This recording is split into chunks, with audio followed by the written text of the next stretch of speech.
9th morning session of the Portland City Council. Carla, please call the roll. Udaly? Here. Fritz? Here. Fish? Here. Saltzman? Thank you. Wheeler? Here. The purpose of council meetings is to do the city's business, including hearing from the community on issues of concern.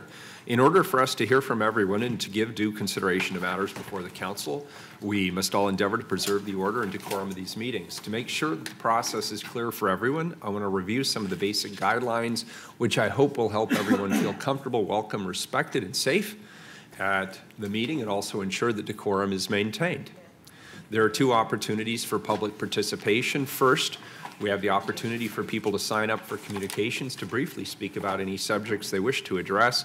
These items must be scheduled in advance with the clerk's office. Second, people may sign up for the public testimony on the first readings of reports, resolutions, and ordinances. If you signed up, your testimony must address the matter being considered at the time. Please state your name for the record. We don't need your full address. If you're a lobbyist, please disclose that. If you're here representing an organization, please identify the organization. Traditionally, people have 3 minutes to testify. I apologize today. We have a gigantic agenda, so we're asking people to please keep their testimony limited to 2 minutes. When you have 30 seconds left, the yellow light's going to light up. When your time is done, the red light will come on. Conduct that disrupts the meeting. For example, shouting, interrupting others' testimony, or interrupting during council deliberations is not allowed. People who disrupt the meeting face ejection from the meeting. If there's a disruption, I'll issue a warning that if any further disruption occurs, anyone who is disrupting the meeting will be subject to ejection for the remainder of the meeting. Anyone who fails to leave the meeting after being ejected will be subject to arrest for trespass. If folks would like to show your support, please do a thumbs up. If you want to express that you do not support something, thumbs down. Thanks. Let's get started with council communications. Carla, please call the first item. Item 1238, request of Shedrick Wilkins to address council regarding police. Good morning. I'm Shedrick Wilkins. This one's on, I wrote this. The death penalty moratorium was started by John Kitzhofer on November 22nd, 2011. Our woman governor, Kate Brown, has kept it without public debate, although not without flaws. Kitzhofer was a doctor and an intellectual. Excuse me, you got 3 minutes, so you don't need to go quite so fast. Yeah, I was thinking about getting one of those voice recorders and put it on fast speed. It's hard for the captioners. If you go too This one, fast. I'm nervous because I wrote this. Sorry, So like it's coming out of the top of my head. I was in the U.S. Army, in where we tend to round up the death penalty, and I feel that the stabber of the light rail stabber in Portland brings out my instincts for capital punishment as a man. However, I am to talk today about Woman Chief Danielle Outlaw. I forgot to put that in there. A woman's soft hand to law enforcement. We need a woman's soft hand to law enforcement, as we need a woman's soft hand like Kate Brown, not in the prison system to kill or execute prisoners. Interesting that John Kitzhofer's moratorium was started on November 22nd, November 22nd. The odds are 100 and 365 that this was not related to the Kennedy assassination. Kennedy was assassinated on November 22nd. Too much of a coincidence. I believe in conspiracies in the 1963 Kennedy assassination. I do. Lee Harvey Oswald was framed. If he was not killed, he would have been unjustly executed within 2 years. I should say probably. He would have been probably executed within 2 years. He was totally innocent, and I think the Zapruder film kind of shows that. And that's another reason for not being for the death penalty, because our legal system is not perfect and makes mistakes and executes innocent people, although it's probably only like 1 out of 100. Also, Jerry Brown just released a person convicted of murder, given life, and he had to admit that he was spent 40 years in prison by a mistake in California. Thank you. Next item, please. Item 1239, request of Craig Rogers to address council regarding trust and city government. Good morning. Good morning. My name's Craig Rogers. Time for a customer satisfaction survey, like when I go shopping at QFC. Looking at the code of ethics, the purpose of city government is to serve the public. City officials treat their office as a public trust. All of you are a public servant, and you have a duty of care. Your job is not to make a few people happy, but to balance the interests of many. on one of your campaign from last year, it says, work to help homeless individuals and families get off and stay off the streets by providing transitional housing, mental health care, addiction treatment, employment assistance. Create a new era of openness and accountability at City Hall. Now, last year, you went down with Steve to Texas to see the way they were dealing with the homeless. You were elected as mayor, not serving yet, but last year in May. That's 18 months ago. I got a kick out of the police chief. She said to bring one officer on board, it takes 18 months. Well, I'm still waiting for you. And here's customer service survey for Portland last year, November. Here's a recent one, April, translated community. It says half report city is doing a good job. Another one, poll shows Portlanders dissatisfied. This is October of this year. November, residents disturbed by homelessness, watching out for you. Channel 6, you're telling, cut your budgets 5%. Homeless budget could be cut for other needs. You have other needs. Priorities versus limited funds. You know, I've wondered, when you get rid of somebody that you don't want here as a department head, then you always kind of sign off on hush money. I would like to see those contracts that they have to sign off on to get that money in health care for several months after they've left office. What are the priorities here? So then all of a sudden, you turn around, and I know more than what I have time to say here, but it says Wheeler hopes to extend homeless emergency 18 months. That happened real soon after you said you were going to cut it. So I watched when down there with the small business community, one of your people you sent down there, he's standing there like this. He says, we want to know where the hot spots are. That's the same thing your spokesperson said to me during the summer after countless emails and pictures of where I live right near what's called a gamer trail, where we've got a whole hillside full of homeless women. They're assaulted. Like I've said to you before, the face of homelessness is a woman with a black eye and a bloody nose. And I see it, and the guy goes like that, and she goes flying. And you know what? You contribute to that by not doing anything. So when I come down here, it's like watching reruns of the Gong Show. Because to me, this isn't City Hall. And when it was spelled H-A-U-L. Okay, thank you very much. This is a palace of propaganda. Can you do me a favor? Could you actually leave your email, and I will send you a very specific list of what I am doing and what the strategy is, and I'd appreciate your feedback. And if you think there's more that we should be doing in a particular area or something we're missing, let me know, because I know what the problem is. Thank you. Very good. Thank you. And read the ones I'll send back in response. Next item, please. Item 1240, request of Eli F. Ritchie Hightower to address council regarding filming police and public spaces. Mr. Hightower here today. Next individual, please. Item 1241, request of Roberta Palmer to address council regarding tax reform. Come on up. Good morning.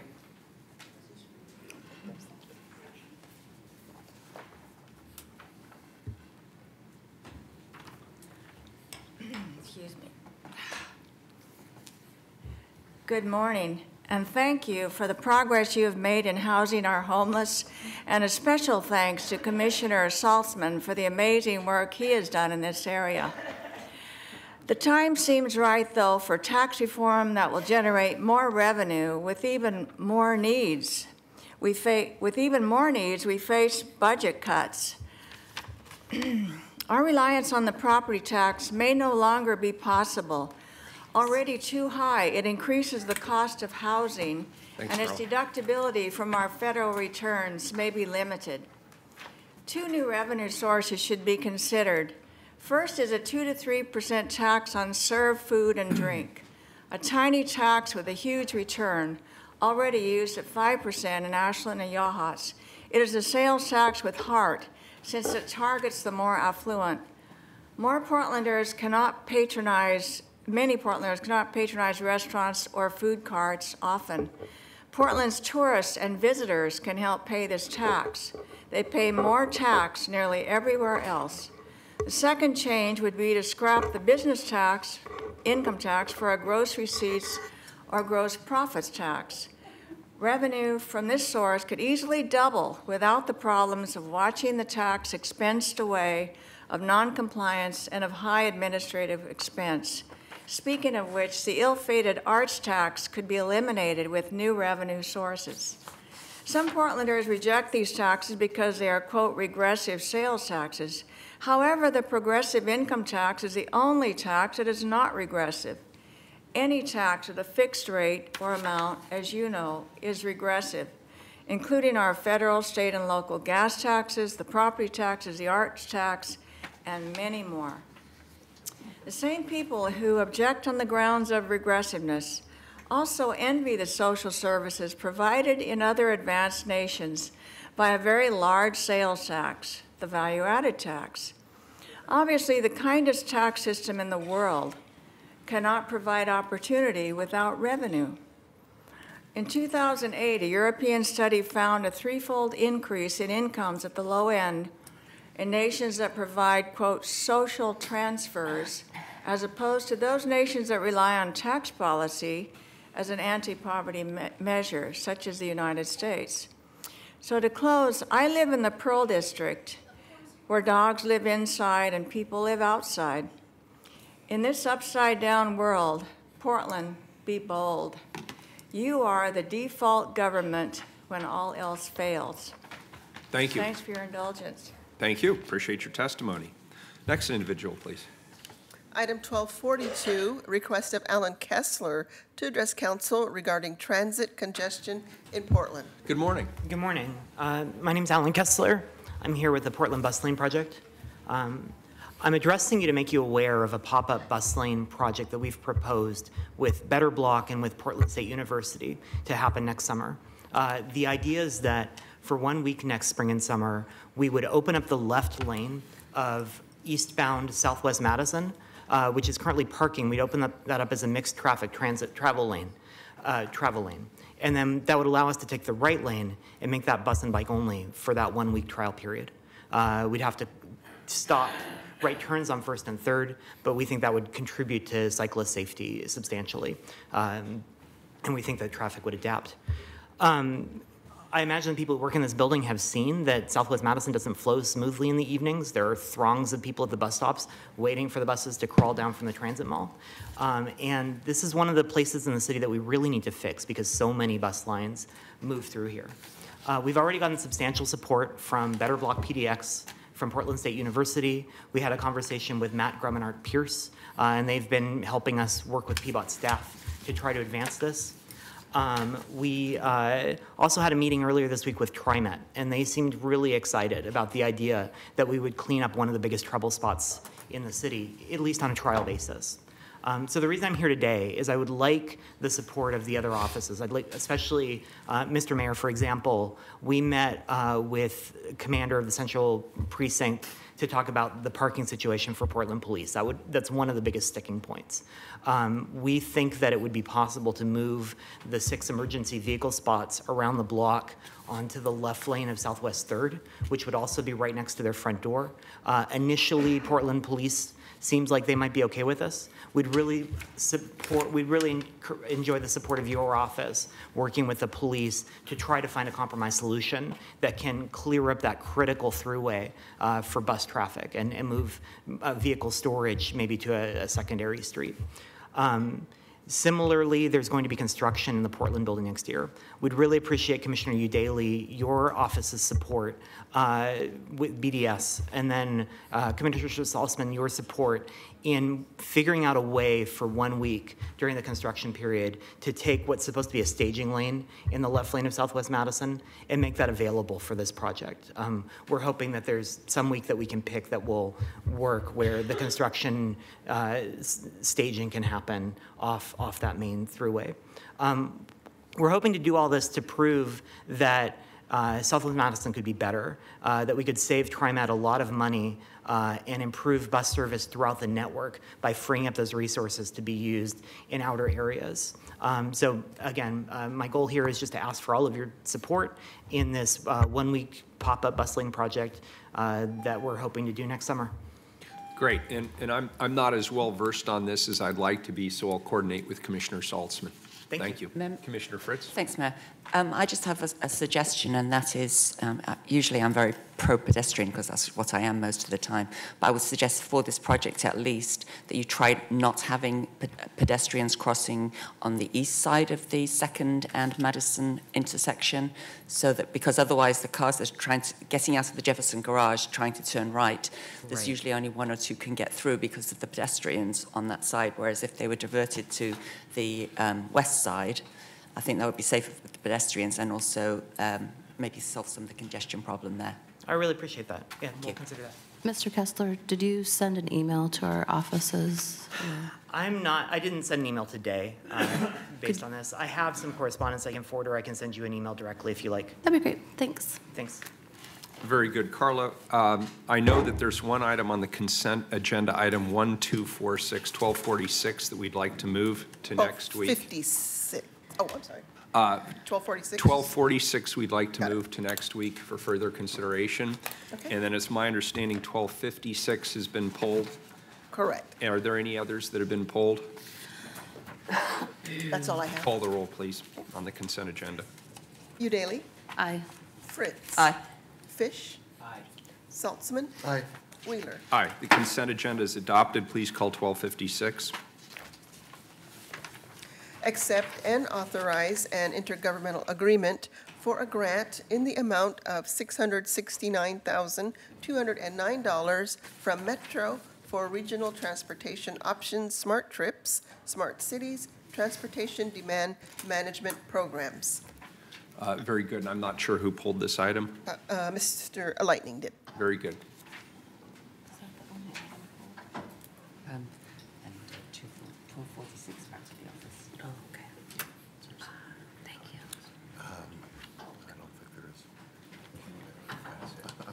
Yeah, I'll. Really?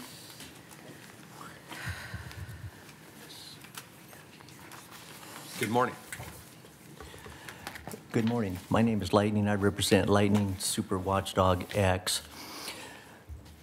One of the reasons why I pulled this item is that I want to have a clear understanding from President Trump on some of the moves he's beginning to make on these federal grants. Now, a lot of people think that the federal government is required to do federal grants down to the state, the city, the counties. Now, that is being basically challenged through court as of this time on certain presidential executive orders. Now, what I'm beginning to see, and with a little more research on this, is that a lot of groups that challenge Hillary Clinton, Judicial Watch on her foundation, the watchdogs, is that what we're going to start seeing on these grants is that you may be able to receive the money, but there's nothing from their position on how restrictive they can be on these grants. Now, for instance, when you start reviewing the federal grants and the federal clauses, you'll notice in there that you are required to follow presidential executive orders. Now, that's being placed inside the federal grants on the federal clauses. Now, when you review this very close, you need to understand that you receive the money, but if they come back and say you're in violation of the grant because you don't follow presidential executive orders, you're in violation of this grant. Now, what does that mean? Well, that's where it's going to get very complicated, because at that point, they can come back and impose penalties. They can come back and say that you were aware that you were going to violate this grant based upon my presidential executive order, and yet you signed for the money. Well, you don't want to be doing that. So again, I'm just stressing to the city attorneys, start watching very close on his positioning. There's a difference between an Oregon developer and a New York developer. There'll be about 100 pages added in New York of various terms, clauses that you need to look at very close. That's how they negotiate, that's how they deal. Very restrictive. So watch these grants very close and understand, if you violate these grants in the terms, you might have to pay that money back whether you like it or not. And you may be entitled to it up front, but when it gets so restrictive, you might not want to sign on the dotted line. Thank you. Thank you. Appreciate it. Commissioner Fish. I've had a chance to skim the documents in our packet. Looks like this is focused on trips and demand management, but where we often see smart cities coming up in matters before council now, it also has to do with so-called autonomous vehicles. I see nothing in the attached documents that relate to autonomous vehicles, so can I just confirm that with the commissioner in charge? I see nothing in it also. Thank you. Very good. Any further discussion? Please call the roll. Udaley? Aye. Fritz? Aye. Fish? Aye. Saltzman? Aye. Wheeler? Aye, the grant's approved. Thank you. Please read items 1243 and 1244 together. We'll vote separately, but please, or excuse me, we won't. They're presentations, 1243 and 1244. 1243, presentation regarding partnership between the Portland Rose Festival Foundation and Portland Parks and Recreation. And 1244, Portland Rose Festival Foundation updates. Very good. Commissioners Fish and Fritz. Fritz will take the first one, Mayor, and I'll take 44. Very good. Thank you. Well, thank you, Commissioner Fish, for your partnership on this. I know that both of us are very fond of the Great Rose Festival Foundation and great partnership. And this first report is about the partnership with Portland Parks and Recreation. The Rose Festival Foundation runs the garden store at the Washington Park International Rose Test Garden, which many people know just celebrated 100 years and a new walkway and more accessibility, thanks to the Fix Our Park bond measure. The store is really a key stopping place for lots of visitors, including myself. Pretty much everything roses you could possibly imagine is on sale at that store, and just some really great holiday gift ideas, if I might just put that in right now. And we very much appreciate the partnership, which is good for the foundation and also good for the city. Thank you. So we're going to have I'll hold my comments until after this presentation. So Jeff, you want to come forward? Okay, so I think I'm inviting Rachel Burlington, the Rose Garden Curator, Seth Menser, the Washington Park Operations Supervisor, and Jeff Curtis and Lilia Valencio from the Rose Festival Foundation.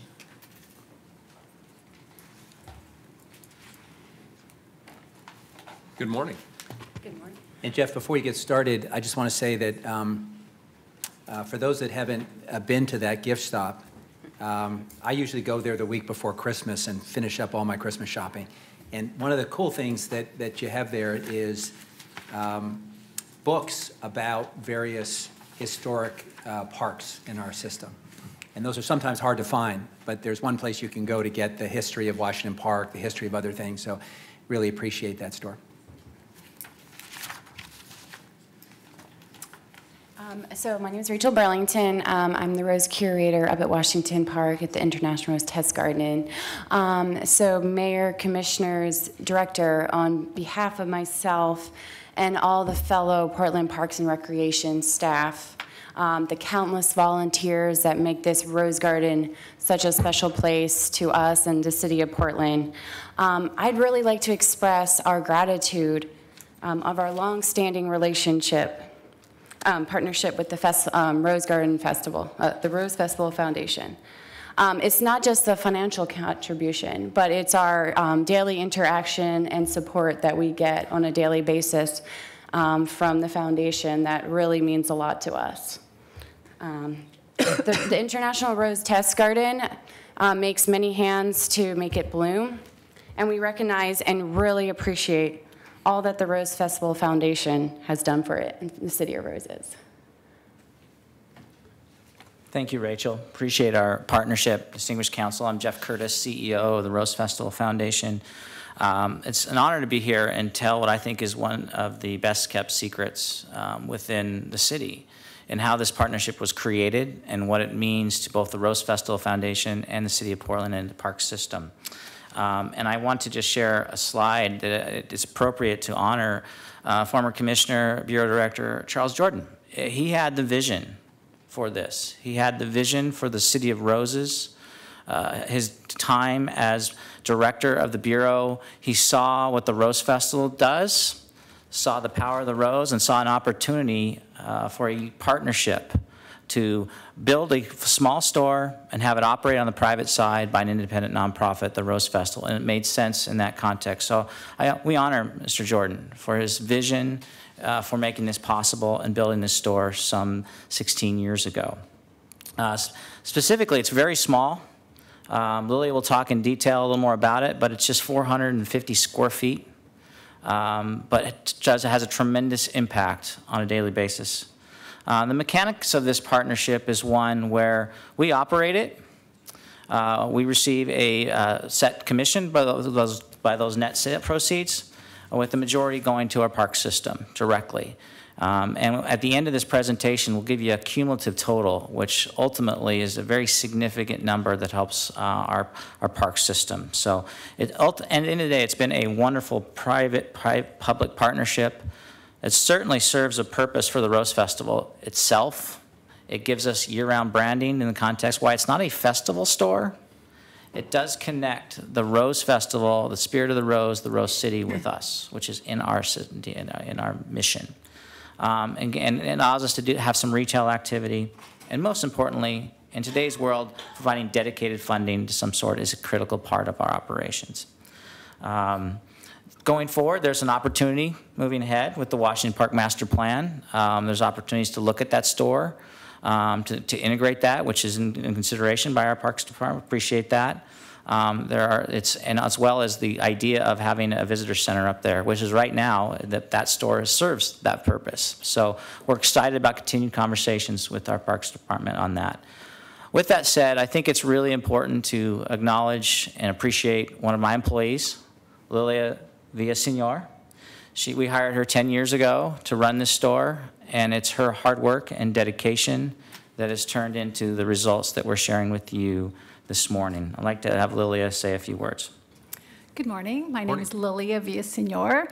And first, just as a little intro to who I am, I was actually born in Mexico and lived there for the first 6 years of my life.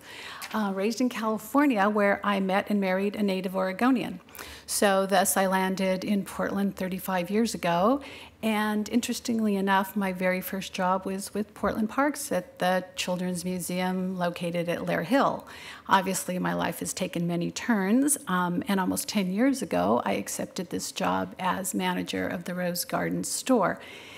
Reflecting back on the past 10 years, I am really struck by the word community. And as Rachel, who is new actually, stated earlier, you know, it is about community. And in this short period of time, Rachel and I already feel that community, which I think is very important also in the city of Portland.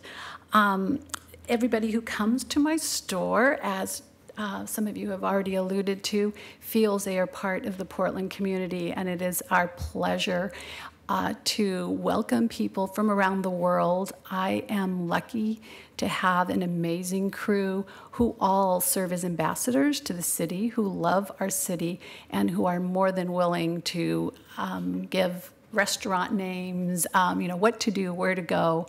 I also have some amazing volunteers, and keep in mind our store is now seasonal, and these are volunteers and employees who come back year after year.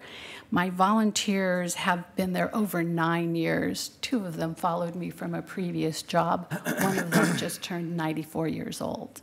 It's pretty amazing. Anyway, that community, as I said earlier, includes everybody up in Washington Park.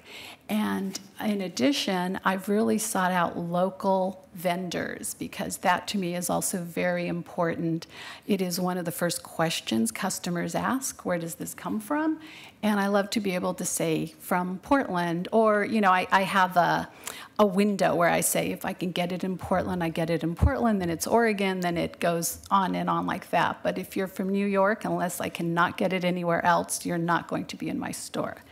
Anyway, just as a small little window into my world in sourcing vendors, I had a local vendor I found at a bazaar who made soaps and lotions. I asked him to make a votive candle for me, which he had never done. He proceeded to do it, and of that little candle, we have sold over 13,000. Which translates to dollar amount, $33,420. Not bad. You will each be receiving one of these candles, and I hope you enjoy it and come up and visit us sometime. In addition, I've managed to get local, larger companies to support us. Dash Tea, after much consideration, have branded 2 teas for us, which we sell in the store very well. In addition, Smith Tea, before Stephen Smith passed, we had a tasting and came up with a Rose Festival tea that also does really well. In all, I have over 20 local vendors that I deal with. And Jeff alluded to the size of our store. It is 438 square feet, to be exact. And in the retail industry, we look at square foot, how much that per square foot, your sales, and that translates for 2017, which actually was a little below what I would have liked due to all the construction. But our sales were still about $600,000, and that translates to $1,358 per square foot, which is very high in the national standards for retail. I thank you for your continued support of the Rose Garden store. I feel honored and privileged to be running this store and look forward to a fantastic 2018. Well, thank you very much. I just have to interject and say the fact that you've got so much stuff in a very small space makes it really interesting to me. I often go around 2 or 3 times and keep seeing more stuff. So thank you for that. And I also appreciate you welcoming Rachel Burlington, who is the new curator of the Rose Garden after Harry Landers, the longtime curator, retired in a blaze of glory, I would have to say. Absolutely. And I think that in closure, it's about the context of what it means to the parks system and the dollars and cents. And we delivered a check last June to Commissioner Fritz and the Bureau to the tune of $157,000, which was Portland Parks, which is direct contribution to Portland Parks and Rec for 1 year of those sales. That's significant amount of commitment. I can tell you today we're still in the process. We've closed our fiscal year for the store, and there'll be an auditing process. But by next spring, we're likely to present a check to you in the amount of $125,000. So a little bit of down, as Lilia said, a little bit less due to the construction volume at the store.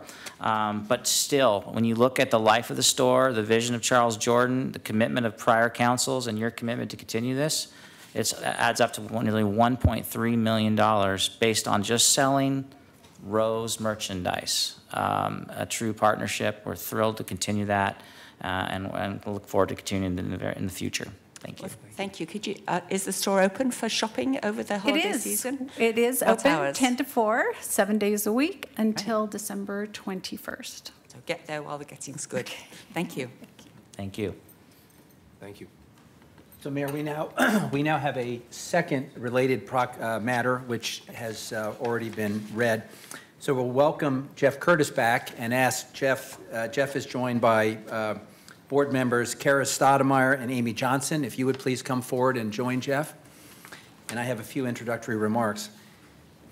Earlier this year, Mayor Wheeler assigned me as council liaison to the Portland Rose Foundation. Now, as we all remember, in the year of 2010, Council declared the Rose Festival to be the official festival of the City of Portland. It serves as our premier annual event and showcases the best of Portland, with over 1 million people visiting our city because of the various activities. It's an integral part of Portland's identity, and we're so proud of the partnership, Jeff, and so grateful for the many ways the foundation benefits our city. It's year-round work, it's hard work, and each festival requires all hands on deck. Today we're going to get an update on their work. And Jeff is joined by, as I mentioned, 2 board members. And I'll turn it over to you, Jeff, for the annual presentation, and welcome. Thank you, Commissioner Fish, distinguished council, Mayor Wheeler. Thank you very much. We realize that your agenda is very full and really appreciate this opportunity as your official festival to come up and brief you. I'll give you what we're going to do this morning, give you a little bit of a recap. We're going to go back in time to 2017 with some facts and some things that we experienced in 2017 and share with you the momentum that's building for 2018. But what we really wanted to do is show the true character of the Rose Festival Foundation, why I am the CEO and I have the opportunity to be in my job to steer the ship on a day-to-day basis and talk to you on a regular basis. It's really the people that make up this organization, the people that you may not even ever meet, that we've invited you today, but they're just a cross-section of a board and a family of volunteers, of citizens that make up the Rose Festival now. And they represent the history and they represent the future itself. So we're going to tell the story through their eyes. And then I'll give a very factual update on what happened in 2017 and some facts about 2018, and certainly have time for some questions, but want to be respectful to the time you've given us this morning. So at this time, I want to introduce and have Kara Stoudemire Phillips say a few words. She's been on our board since 2002 and a distinguished member of our team. Karis? Thank you, Jeff. Good morning. Morning. Wonderful to see so many of you again. As Jeff said, my name is Kara Stoudemire Phillips, and I want to share my personal story about why I love the Rose Festival. To me, as a native Portlander, I believe that everyone should have their own Rose Festival story, and here's mine. So every year from the moment I could remember, my parents and my aunts and uncles took me and all my cousins to the Grand Floral Parade. That was our annual event. We also went to the Starlight Parade and, of course, to the Junior Parade, but it was the Grand Floral that was my favorite. And it was in 1983 that I actually fell in love with that parade. And it was that year, that June, when I was 8 years old, that coming around that corner was someone that I knew. The first time I saw someone that I knew on the court, on the Rose Festival court. Her name was Marla, and she was my neighbor's girlfriend, and she was a Rose Festival princess. And she looked like me. She had brown skin like me. She had black hair like me. She had a bright smile like me. And that let me know that I could do that too. And that's the day that I fell in love with it. When she saw me, I was mesmerized, and she scrambled to find a rose on that float, pulled it, and tossed it to me, and I kept it for years. That was when I fell in love with the Rose Festival. Later on, I did run for princess and for junior court, and then also for senior court in high school. I did not win, but that did not take away my love for the Rose Festival, because seeing Marla that day inspired me to know that I could do it too. And so after that, when I was invited in 2002 to join the board, I jumped at the chance, because not only was I going to be able to give other girls the opportunity to see someone that looked like them, not just on court and not just participating in parades, not just participating at events, but actually wearing this blue jacket and making decisions and being out there, being an avid volunteer and advocate of the Rose Festival. So like I said, I took that on, and 15 years later, yes, I joined when I was 10, I am still here. And it's because of that, wanting people in my community to see people that look like them, to be a part of the Rose Festival, to let them know that this is for us, this is for everyone, this is for all of Portland. And so the first committee that I joined was the court committee. And I'm a graduate of St. Mary's Academy, but I requested to support Jefferson's program. St. Mary's is a wonderful, amazing school that did great things for me, but I felt that the students at Jefferson High School could benefit from seeing me more than the girls there. And so that's where I remain and have served in that capacity for many years. I have also joined other committees, and it's been a pleasure to join committees and work on events that I actually attended as a child, and to now actually be behind the scenes. And back then, I didn't know that all of the people that had on these jackets and also the people that wear the white jackets are volunteers. We are all volunteers, and we do this because we enjoy it, because it's a tradition, and we want to be a part of that tradition and keep that going. I'm now a mother of 2, and my kids have gone to the parade since they were born. They have gone to every parade. I drag them there, even when they didn't want to all the time, but it's a tradition that's a part of our family. My husband is a New Yorker, and he goes to the parades. He thinks it's absolutely amazing that we have this week-long festival of parades, 3 huge parades. He's gone to parades in New York, but he's never seen anything like what we do here. People come from all over the world to be a part of this, and I take great pride in being a part of it and being able to showcase our city and being able to showcase the Rose Festival. Thank you. Thank you. Thank you. Thanks for sharing that. It's a great story. You're welcome. Awesome. Thanks. Thank you, Karis. Great. Amy Johnson, member of our team, board since 2005.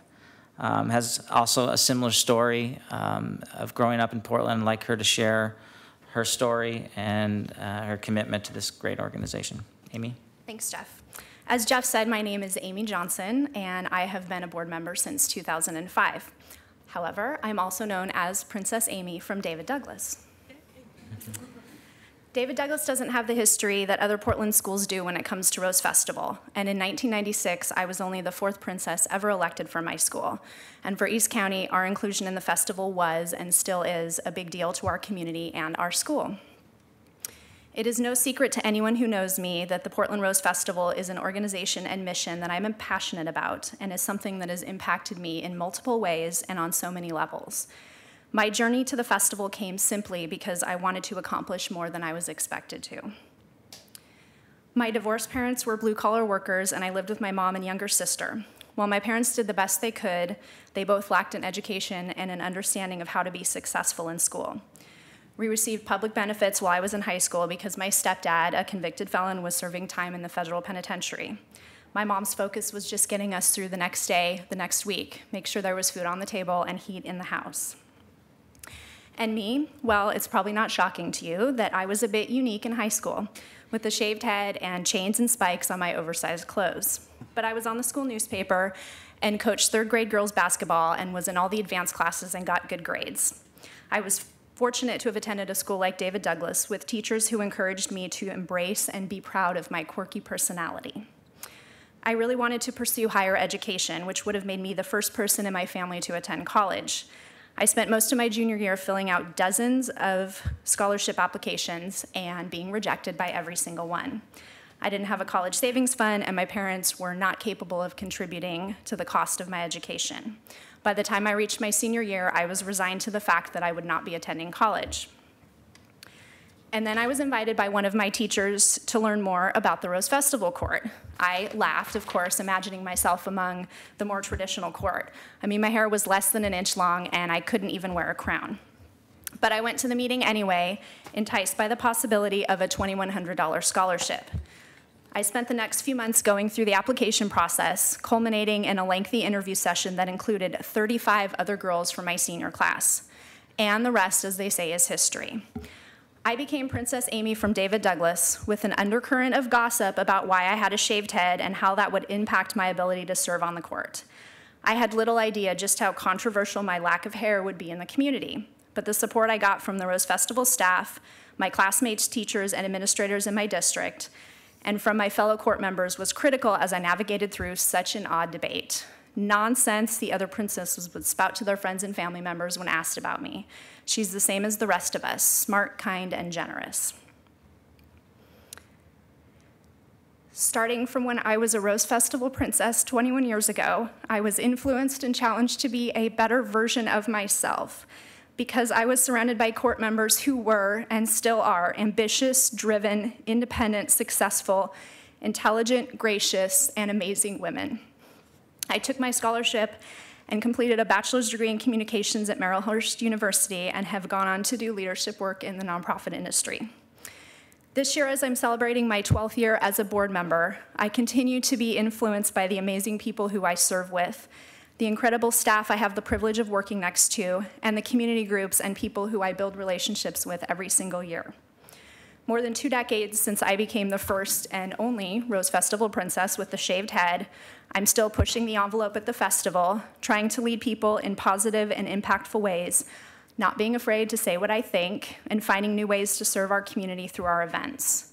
I've been honored multiple times by my colleagues at the festival for my passion, my drive, my enthusiasm, my energy. I'm still speechless in describing what my role in Rose Festival means to me, from my days as a princess to my current role as a board member. It is truly an honor to be standing with some of the most amazing, influential, and generous people in our community, and then to be told that I have inspired others. It has come full circle. I'm proud to be a member of a board and part of an organization where I can do the kind of meaningful work that is so important to me and who I am as a woman.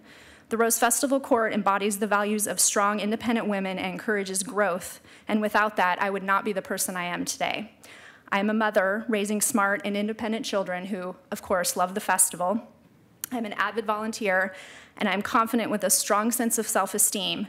And I have also had the courage to start my own foundation that serves our community in unique ways that are significant to me and my family. After all these years, my community work with the festival continues to challenge me in different ways. I am grateful for those who let me fail, give me tools to succeed, throw up a roadblock when necessary, and always recognize that my passion comes from the deepest and most intimate places of my heart, because Rose Festival is my heart. Thank you. Thank you so much. Thank you. Thank you, Amy. Thank you, Karis. I'd like to bring up Leslie Goodlow and Brett Baker.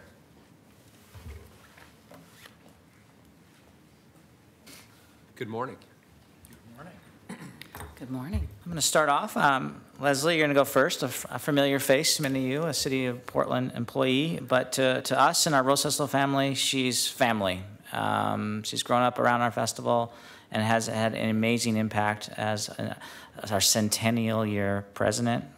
She's past president, but that doesn't mean past. She's incredibly active. I'd like to have Leslie say a few words. Well, good morning, commissioners and mayor. As you know, I work for the Portland Housing Bureau during the day, and in the evening, I spend my hours working on getting ready for the Rose Festival Court program. Some of you may have heard this story, but I moved to Portland in 1971 from a small town in Illinois, and my very first parade was in 1971. My family, we walked to the parade route with a wagon, and we joined thousands of other people and watching the parade. And I have been to or participated in every parade since 1971, save one, and that's because my daughter was being born, so I hope I can get a pass on that one. My parents were very staunch supporters of the Rose Festival, and they were both very proud of the fact that I was going to be president. Unfortunately, they both passed away before they got an opportunity to see me as president, but I know that they were very excited about that. Both my daughters have volunteered with the Rose Festival. My oldest daughter, she started when she was 10, and she recently became a board member, so she's second generation Rose Festival board director. And my younger daughter was fortunate enough to be selected as a princess in 2013, representing Benson High School. She, like Karis, saw the princesses in the parade and when they would come to SEI, and from the time that she was probably 4 or 5 years old, she said, I'm going to be one of them. And when she was a junior, she decided she was going to try out, and despite the fact that she was very nervous and concerned that she would not do well, she won. And I think I was probably more surprised than anybody else, and there's a video somewhere that demonstrates my surprise when I got up and started to walk out of the room because I was so excited. My being president of the Rose Festival in 2007 was probably one of the biggest honors that anybody could ever have had. Not only was I the 5th woman to ever be president, but I was the youngest person, and to date, I'm the only African American to ever hold that honor, although Miss Terry will be president next year. She will be the 7th woman and the 2nd African American to hold that honor. The Rose Festival Court program, as you've heard from both Karis and Amy, is an integral part of the Rose Festival, and I have worked with it since 1999 when I joined the board. I too tried out for the court when I was in 5th grade for the junior court, and then in high school I didn't win. One of friends of mine won, but as I tell people, I wasn't a princess, but I got to be president, so I think it evens out. The Rose Festival Court Program is not a pageant.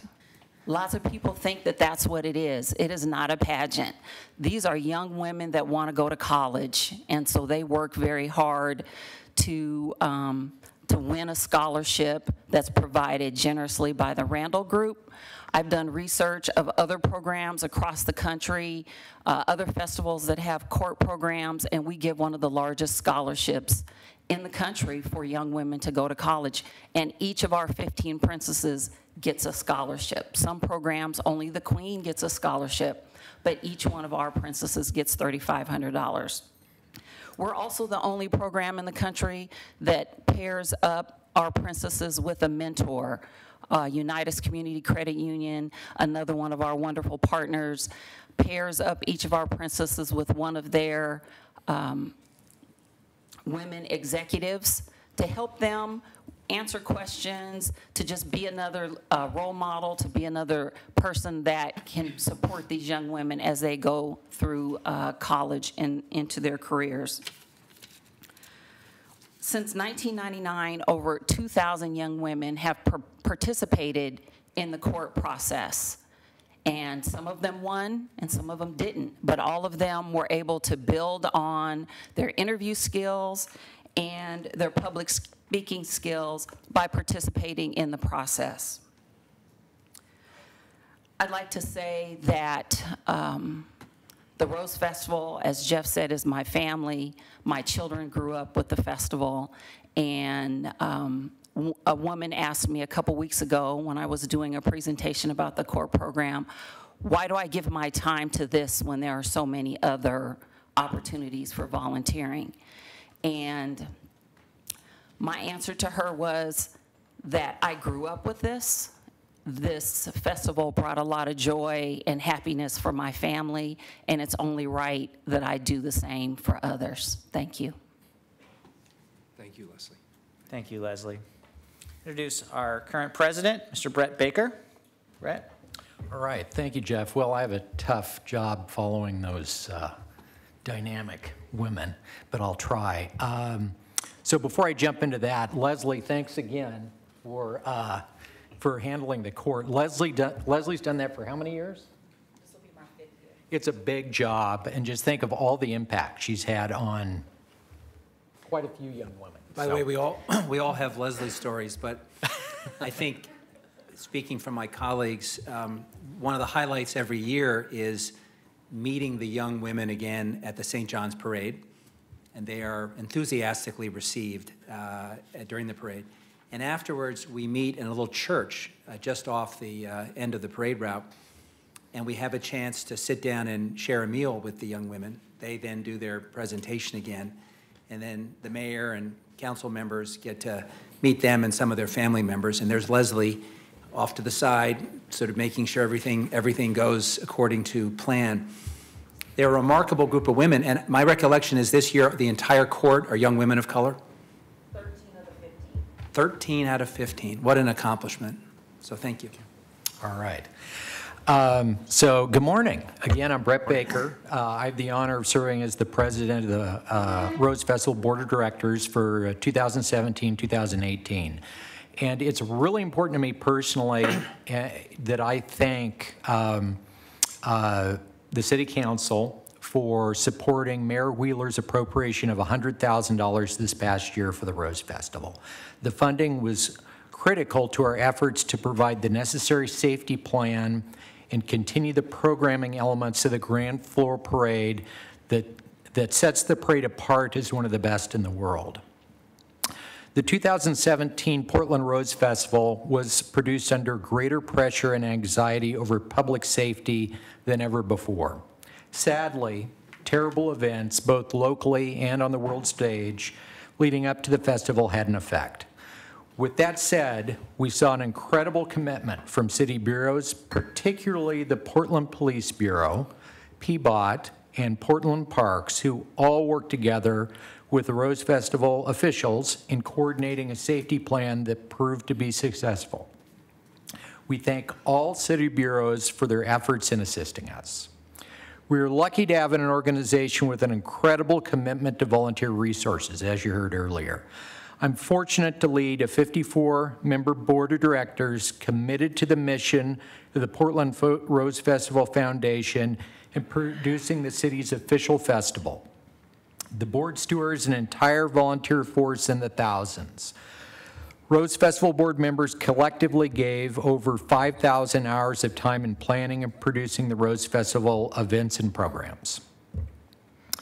Like many of us in this room, my happy relationship with the Portland Rose Festival goes back to my childhood, when my parents and grandparents brought me to the events that they attended as children.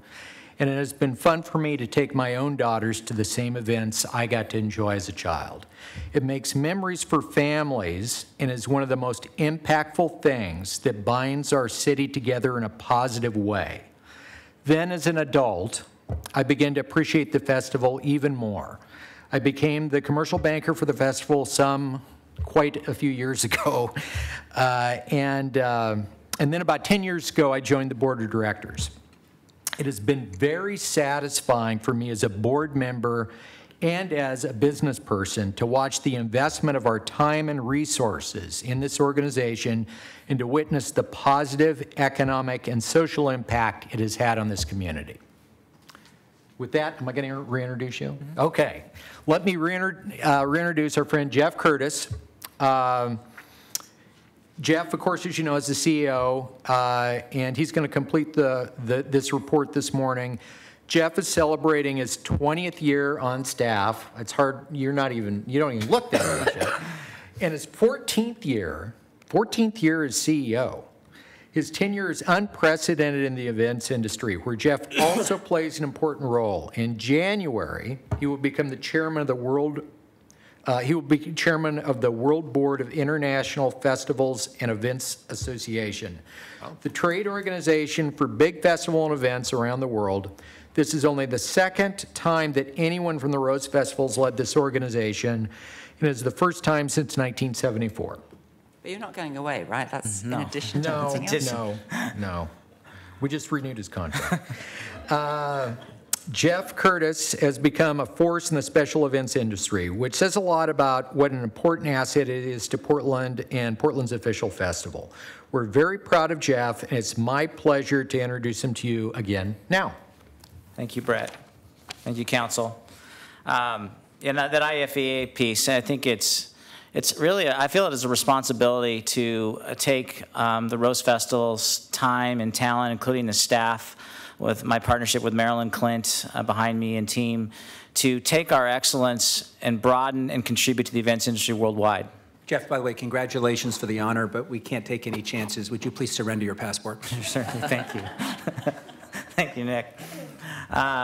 It puts the Rose Festival on that global stage, and appropriately so, for being 112 years old, one of the largest festivals in the United States, and recognized globally. My role there is to be a steward of the events industry, but also represent Portland, Oregon. In fact, I was just at IFEA's world headquarters yesterday, flew back last night, discussing the 2018 year, those issues that affect all events, including issues that affect cities and how they manage and produce events. So look forward to further conversations with Council about that as we continue to lead the events industry.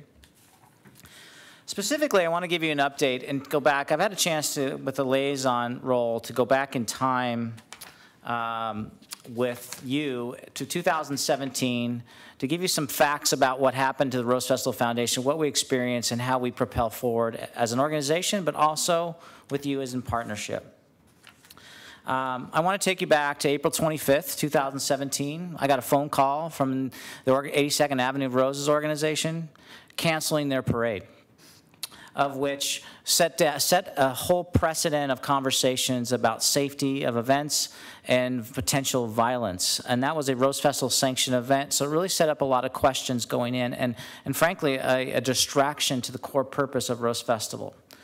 Later, a few weeks later, on May the 19th, there was a carnival incident in Port Townsend, Washington, and the Rose Festival has a large carnival. That had media implications. It was a minor one, a couple people injured, but still set the question of what are you doing for safety of of your participants. Just one little episode, but it all adds up.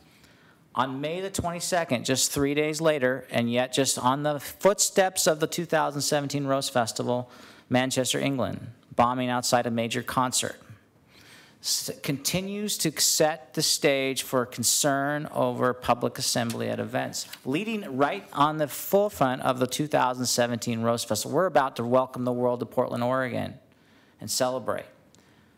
And then on May the 26th, we all know that date very well. It was the opening day of Rose Festival. 10 minutes before we opened the doors, the tragedy on our Max line.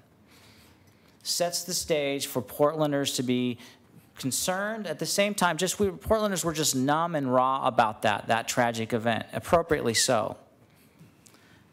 Just 2 weeks later, June the 4th, another date you'll remember, public demonstrations in downtown Portland, taking place right when the Rose Festival's happening, on our major event days on that Sunday, and then also having a little bit of rain. But through all that, what I will tell you as a CEO, and important to understand, I've never been more proud of the Portland Rose Festival Foundation, its volunteers, for its delivering on its core purpose that we do for this community, the purpose of uniting us, not dividing us. Through all those circumstances, Rose Festival leaders had one of our best produced events, collectively. From a safety standpoint, people came to Rose Festival events. They saw the need to celebrate, but that definitely came at a cost. All those cumulative efforts came at a cost. We saw a fairly dramatic reduction in attendance at City Fair, which is our waterfront event, which ultimately is our primary fundraiser. So I do think it's important to acknowledge and share with you some financial facts related to the Rose Festival in 2017 and how we address those.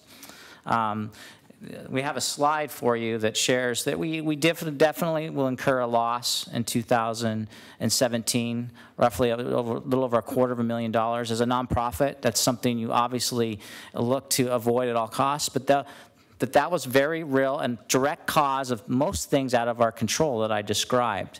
As an organization that produces its festival with great pride and financial care, you look to do so with break even or a surplus. In our case, look for a surplus to build our reserves. So that's the bad news for 2017. It definitely had an impact on us, and I want to share with you how we're managing that.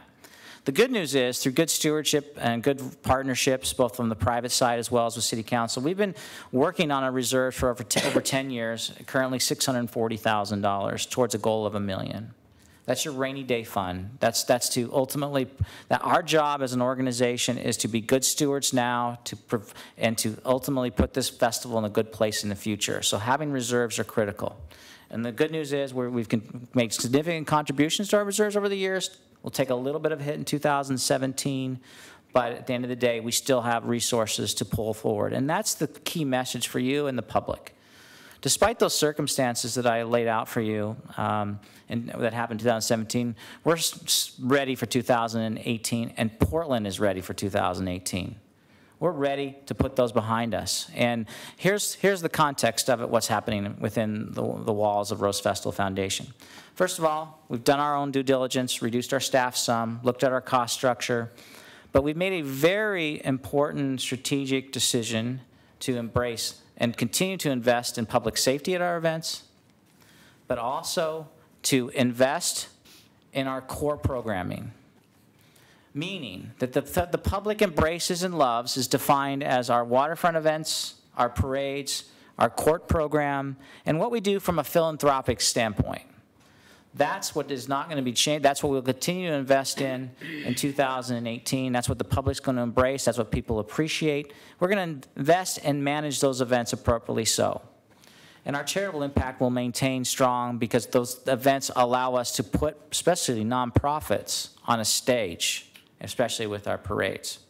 So an investment in our core events multiplied with enthusiasm for 2018 and the opportunity it presents, coupled with the private side of sponsorship sales, other efforts, we like our chances of turning that deficit around significantly in 2018. It's going to take a lot of work, and it's going to take partnerships from the public, and certainly our continued support from City Council.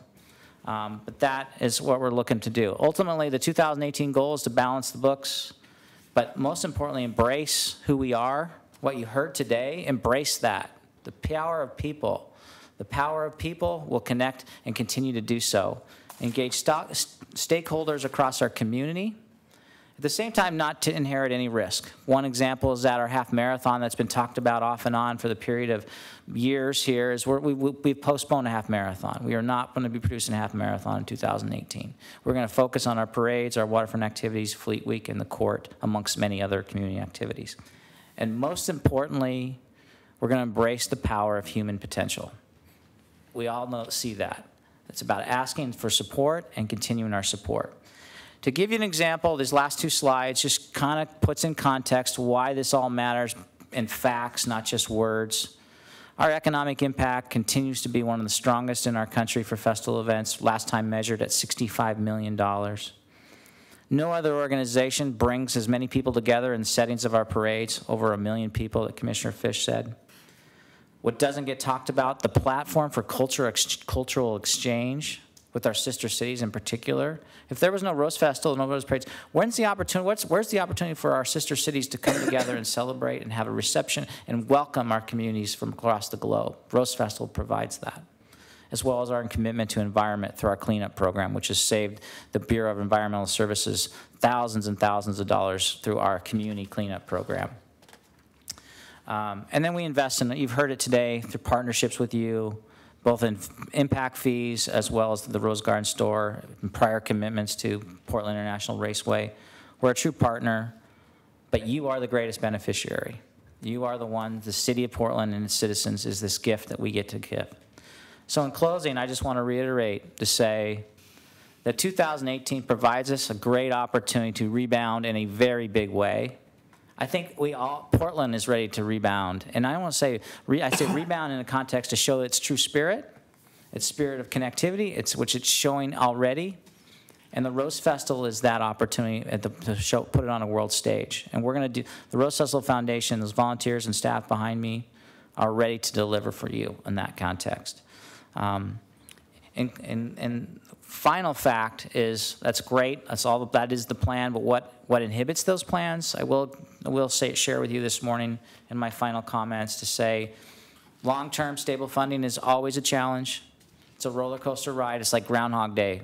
Every year we got to raise money to produce the festival and turn around and raise it all over again, year in and year out. We have to continue to find relevant programming that meets our community's needs, especially at Waterfront Park. What do people want to attend? What do they like? And we got a more short-term challenge. We have to find a home for our floats in the context of float construction. We've been going year to year to year finding a home for constructing floats. That has got to be addressed, and that's a short-term challenge right now because we're still looking for a home to build floats in 2018 in Portland. And then we got to keep pace with a changing Portland, and we're up for that. That's an ongoing challenge, but we're always up for that. So, in conclusion, thank you very much for this time. I know you had a busy calendar day today, and I just really appreciate the opportunity to visit with you, bring our team up in front of you, and share our commitment to you and to our citizens that we're in it for you. Thank you very much. Thank you. May I have a question? Please. You mentioned the $100,000 that the council allocated in this year's budget. Is that an ongoing allocation, or is that a one-time? That was a one-time funding through Mayor Wheeler's budget in 2016-17. Well, colleagues, I think we need to revisit that in this coming budget because we've just heard about the amazing support that the festival gives for the rest of Portland in the millions of dollars it brings in. Thank you. Thank you. Thank you, Amanda. Mayor, we have two reports before us. I'm going to move the adoption of report in 1243. Do we have a second? Second. And could we please call the roll? Daly. Well, thank you for the reports, and I look forward to, we're not in the new year yet. Right. Next year's festival. Fritz. I think one of the most important things that was said today is that it's not a pageant. It's not a beauty competition. It means so much, and it's been doing so much for women in Portland for over 100 years. And that's part of the reason that we're such a great city. So thank you very much, all of you. Aye. Fish? You know, Commissioner Fritz, I'm reminded of that on a regular basis when we're at public events, and Senator Wyden's, the staff person who represents him in the Tri-County area, Grace, is a proud alum of this program and has gone on to glory. So another example of a young woman of distinction who got some leadership training and is now kind of a local rock star. Jeff, I'm going to save my substantive comments for the next one, but thank you to your team. And I will say this, this is the 9th year, I think, that we've had presentations from the Rose Festival Foundation, and I think this is the best that you've presented, and I appreciate that you wove together the data, but also the human face of this tremendous enterprise that you lead. Thank you very much. Very proud of our partnership. Aye. Saltzman? Yes, I was very impressed with today's presentation. I learned a lot. I'm thinking about where does the 54-member board meet? So that's kind of running through my mind. But anyway, that board obviously works very hard because you pull off a first-class festival here every year, and the city is certainly going to be a partner next year and into the future. I'm confident of that. Thank you very much. Good job. Aye. Wheeler? I just want to add my thanks. Thank you for the presentations today. They were nothing short of inspirational. And like my colleagues, I learned a lot today. But the important thing here is the main takeaway I want people to have here is these are volunteers. These are people in our community who represent the best interests of our community, who care about the community. And as you can see, there's nothing frivolous about the Rose Festival. It gets to some really important issues. It gets to leadership. It gets to equity. It gets to lifting each other up in a very positive way. It gets to coming together and supporting philanthropic and nonprofit efforts in the community. It's all great. It's all positive. I'm all in. Thank you for being here to share this presentation. I vote aye. The report's accepted. Mayor, I move the report 1244. Second. We have a motion and a second on 1244. Please call the roll. Udaley? Thank you again. Aye. Fritz? Aye. Fish? 3 quick points. As Commissioner Fritz said, and the mayor alluded to, you're our official festival, and we will remember that at budget time, and we are true partners. And so when you have a bump year, it seems to me only fair that we step up and see how we can help. Just 2 of my favorite memories from my favorite event, which is the Starlight Parade. I will never forget the year that you honored Clive Charles, and it was the last year of his life. And there was something so magical about the city showering him with love and gratitude. And the second was a personal favorite. I was in a car doing the circuit, and you get introduced about 5 or 6 times as you go through the circuit. And you always hope they just get your name right. And I'll never forget when we made the turn and we're coming down Broadway, and a very exuberant announcer said, "Ladies and gentlemen, let's give a warm welcome to Randy Leonard." I'll never forget that, Jeff. And, but it has not gotten in the way of our relationship and my support. We're really lucky to have the foundation. If I would say one benefit of this presentation is it is not in your nature to toot your horn all the time. So when we get a chance to get a focused presentation on everything that you're bringing to the city on our behalf, I think it's really valuable. And just like all my colleagues said, we all learned something today. So it's an honor to be the liaison that gets to work with you, and I'm just proud of everyone who's associated with this foundation. And thank you for your service. Aye. Saltzman? Aye. Wheeler? Aye. The report's accepted. Thank you very much. We appreciate it. Thanks for all of you who came in. Thank you. Item 1245, please. Authorized conveyance of city-owned property located at 1010 to 1034 Northeast Grand Avenue to Home Forward, and funding not to exceed $5,600,000 to its affiliate, Lloyd Housing Limited Partnership, for the construction of a new mixed-use affordable housing development located in the Oregon Convention Center urban renewal area. Colleagues, this development with our regional partners at the Portland Housing Bureau, Home Forward, Multnomah County and my office exemplifies a great regional working partnership to accomplish a common goal, which is to increase affordable housing in our community. This project, a 12-floor mixed-use building, will consist of ground floor commercial and retail space and 240 multifamily residential units. Additionally, in solidifying our ongoing commitment to creating deeply affordable units, this project will include 20 units serving households at or below 30% median family income. It's my understanding that this property will become the largest affordable housing development built in Portland in the last 50 years. In a time when we see so much divisiveness in government across the country, personally, I find it very reassuring that we have local agencies that are working together seamlessly to address our community's needs around housing. These strong relationships help us to do big things for people we serve, and this building is a testament on how we're responding to our housing crisis. Home Forward is not a typical housing authority, and I'm very happy that we have a partner with the knowledge, the skills, and the capacity to deliver landmark properties at this scale to our community. To give us some further details on this development opportunity, we have the Portland Housing Bureau's Director, Kurt Krieger, here, as well as Home Forward's Director, Michael Boncourt. Come on up, gentlemen. Mayor, can I have a brief opening comment? Commissioner Fish. While our distinguished guests are coming forward. We have two members of council that were not here in 2010 when this property was transferred to the city, and there's an important history lesson here that I want to put on the table, because we would not be having this hearing today had an event not occurred.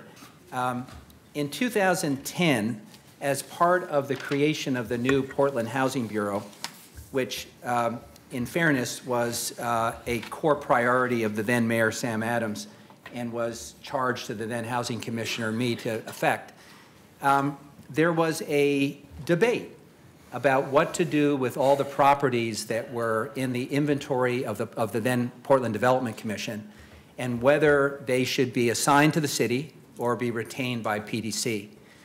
This particular piece of property, because of its location, generated a lot of interest. And just to sort of explain the different cultures that were at work back then, when PDC looked at this property through the lens of economic development, not through the lens of housing, what they saw was a luxury hotel or luxury apartments or possibly retail space, but it was high-end.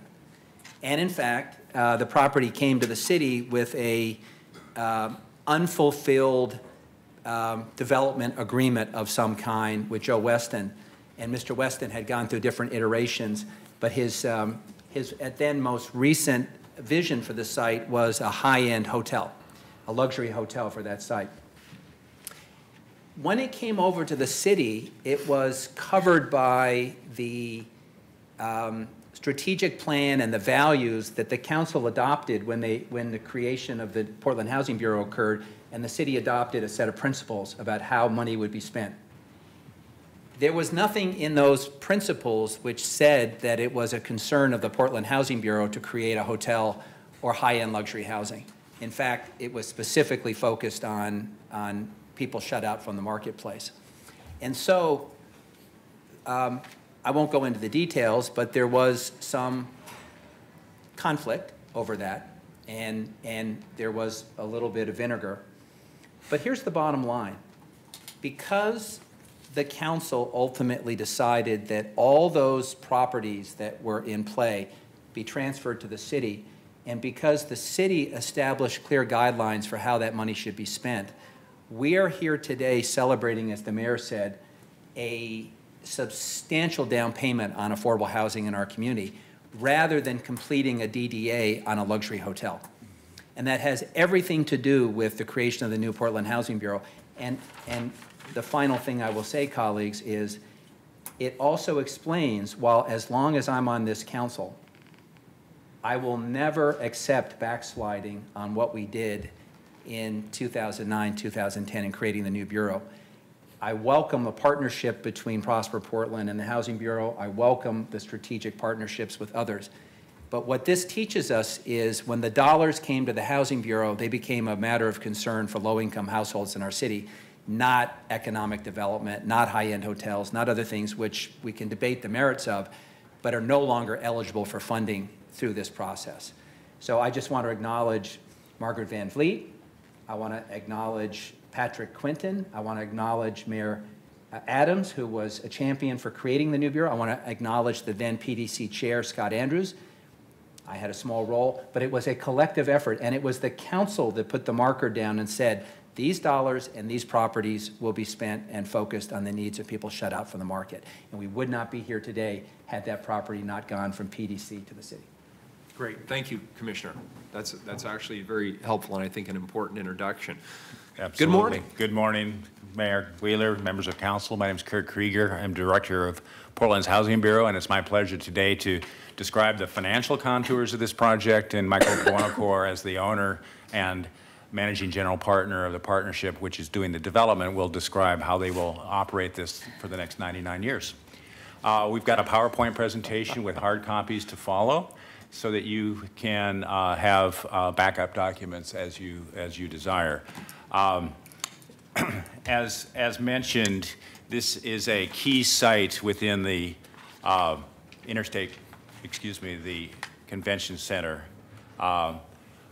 Oregon Convention Center urban renewal area, and this map shows you the coordinates fronting on Grand, Hassalo, and Holiday. This is a flagship site for the Portland Housing Bureau, and as so accurately described by Commissioner Fish, it has multiple competing interests and uses. But since the Housing Bureau came into possession of this site, the streetcar was installed. It became a much more walkable neighborhood. And we saw with great interest what was going on with the adjacent Lloyd Eco District, which contains really no affordable housing whatsoever. So we felt it was important to help counterbalance that market rate development with a strong infusion of equity and equitable housing. It's within a half a block of the Convention Center Hotel. It will be a dynamic, walkable urban environment for many years to come. When this partnership was crafted, it was really under the leadership of Commissioner Salzman in 2015. Immediately after the state of emergency was declared with housing and homelessness, the Housing Bureau moved every one of its sites and all of its available money forward in what we call a SuperNOFA, a Notice of Funding Availability. We were all in to help you solve the housing crisis, and our partners responded. Home Forward was one of two competitors for this site. Reach CDC was also in competition, a very capable developer. But they had differences in their approach, which I will describe in a little bit. So in early 2016, Commissioner Salzman selected Home Forward. And this project is important to note that it is jointly underwritten by Multnomah County. For the first time, we braided our funding streams together in the SuperNOFA, offered, in this case, Oregon Convention Center urban renewal funds of $5.1 million and $500,000 of resources from Multnomah County. So it was an unprecedented level of cooperation where they gave us essentially control over their money, and we originated and vetted projects with their involvement. So we're both very excited about this. So your action today will essentially approve $5.1 million in funding for the project. The total development cost is $74 million. The result would be a 12-story mixed-use building. It's important to note that when the site was conveyed by Prosper, then PDC, to the Housing Bureau, it had a book value acquired in the year 2000 of about $1.4 million. And of course, in the present day, it's worth more. It's worth over $3 million at present. But on the city's books, this is reflected at about a $1.25 million basis. The 240 affordable units, in this case 100% below 60% of AMI using the 4% tax credit program, which we can discuss in a little bit more detail, and 20 deeply affordable units at or below 30% of area median income with resident services, which Michael will describe. It's also important that you know that this is one of the projects that where we have gone from long-term affordability to permanent affordability. Title 30, which is your policy dictates to the Housing Bureau, says that housing should be affordable for a minimum of 60 years. And because of our strong commitment, and in this case, ownership of the land, conveyance of that land at no cost to Home Forward, we have been asking our partners to agree to 99 years of affordability. So this will do that. And so you have more public value, longer-term commitments from our partners as a result. This was in part selected because of its dynamic streetscape. Reach had a very good design, also had 240 units proposed, but they were going to have a nonprofit partner anchor the ground floor. In this instance, Home Forward is curating the retail space for sale to a retail operator, a private retail operator. So we think in the long term, having a dynamic streetscape with lots of pedestrian activity will help enliven the neighborhood and bridge the neighborhood between the Oregon Convention Center itself and the Lloyd Eco District. Why are we selling it rather than renting it out? That's a question for Michael. They are taking the financial risk on that space, and they are actually paying out of pocket for the tenant improvements. So they have some risk rewards to balance here in their transaction. I think it's in their best financial interest to sell it. Oh, wait, never mind, sorry. Yeah, sorry. yeah. It is important that you know, however, that was a key factor in the decision, which is how this relates to the street, how it enhances the neighborhood and builds on success. We have established a minimum standard of 35% women, minority, disadvantaged small business in terms of the hard costs. And as I mentioned, the total project cost is some $74 million. So this will have a significant impact on minority and women-owned businesses. And they have committed to LEED Gold. I would note that this project, as I mentioned, is financed with bonds and low-income housing tax credits. And Dirk Vanderhart's been tracking the impact on tax credits with tax reform, so it's probably worth mentioning that Home Forward's price from Bank of America for the tax credits is $1.07. The average in 2017 is 95 cents. So Home Forward is receiving a price premium of 12 cents over and above the national average.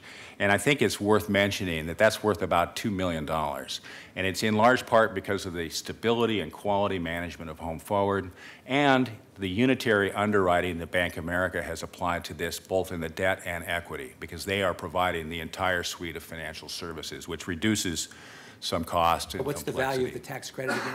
The total value, it's a $29 million tax credit infusion. It's $29 million of tax credits. But they're getting the benefit of what, 90-something cents on the dollar? Or what? They're getting the benefit of $1.07. So just to put that in context, in the teeth of the recession where we couldn't get the development moved in South Waterfront, when the market collapsed, I think it was down to like 70-something cents on the dollar, so it was just not feasible. So that's an extraordinary turnaround and a reflection of the of the balance sheet of Home Forward. Yep.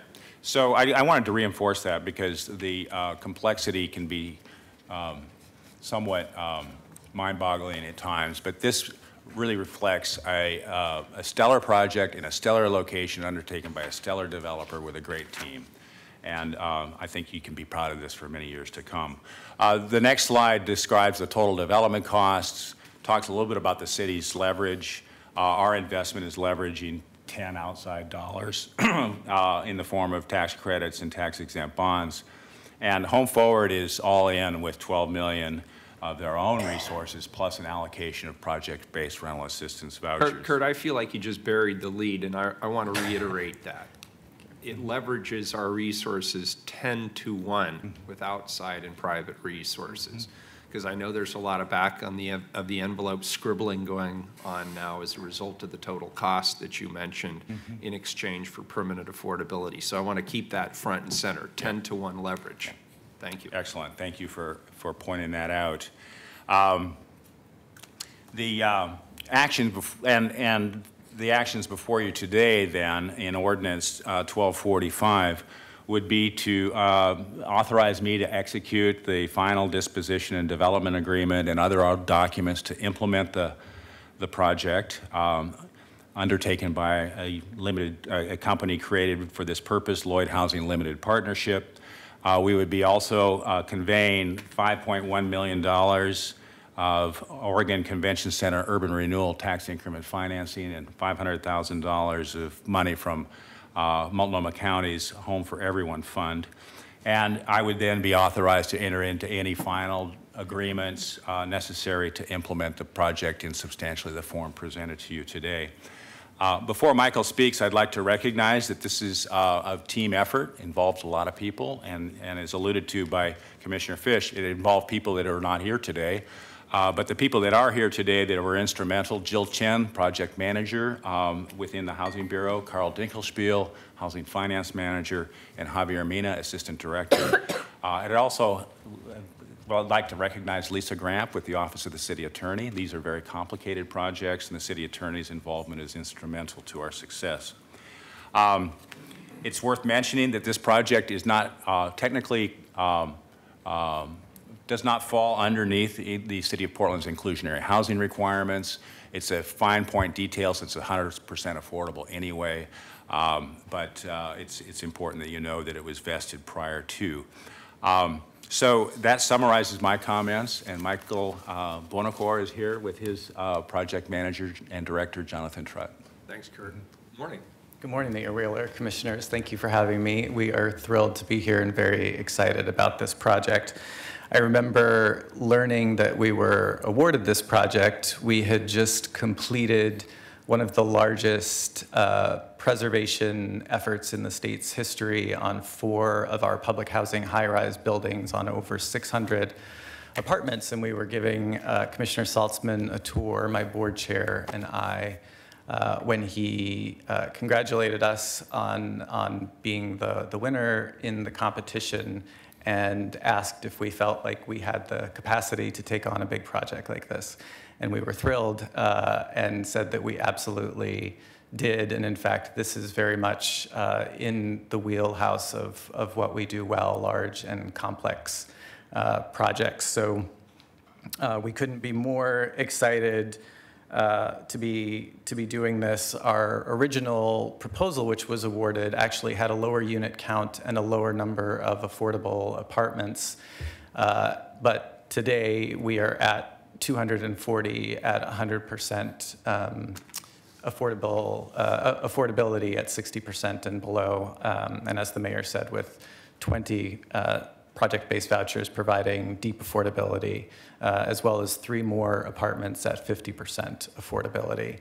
So to be able to significantly increase the number of affordable apartments and not have to come back to the city for any more money feels like a big victory for all of us, and something we're really excited to get in the dirt and start to deliver. And as much as we love doing big projects like this, our role is not just as a competitor for city resources, but as a strategic and funding partner with all of you in the larger effort to increase affordable housing in the community. And we're very careful on both sides to sort of wall off those 2 roles, but frankly, the more important is that we are a partner in this effort. And I think that role, is critical to leverage the resources and expertise that exists between our organizations. And, it's been acknowledged, but I think it's really important to acknowledge again just what a big lift the Portland Housing Bureau did to put all of those resources out on the street en masse like they did in response to this crisis. And if I could do anything to change the reality that we were in the crisis that we're in, I would. And it's important that while we take every opportunity to figure out how we use our resources together strategically, and that we leverage our talents and capacities. And so I believe this project does, and I think our relationship in the much larger sense does that. In this Supernova, we contributed 100 project-based vouchers to try to get as much deep affordability in all of the projects, whether they were ours or not. and the value of those vouchers over the 15-year contract period that they will be committed to provides millions more in resources to contribute towards the effort that we're all making together. So, truly, we could not be more proud to be your partner and to be working collaboratively, but we are here today mostly to say thank you for your trust in us to deliver on this project. So thank you very much. And as you have questions, Jonathan has joined me to be able to answer some of those as well. Thank you. Great. Thank you. I have a few. Commissioner Fish. So I love the idea that the commercial space will be professionally managed, and you're looking to sort of think about it in the context of the fact you've got a hotel across the street, a convention center, and the Lloyd District. But there's a cautionary tale I want to avoid, which is what we experienced at the Clifford Apartments. The Clifford Apartments, as you know, has a lot of very vulnerable people in it.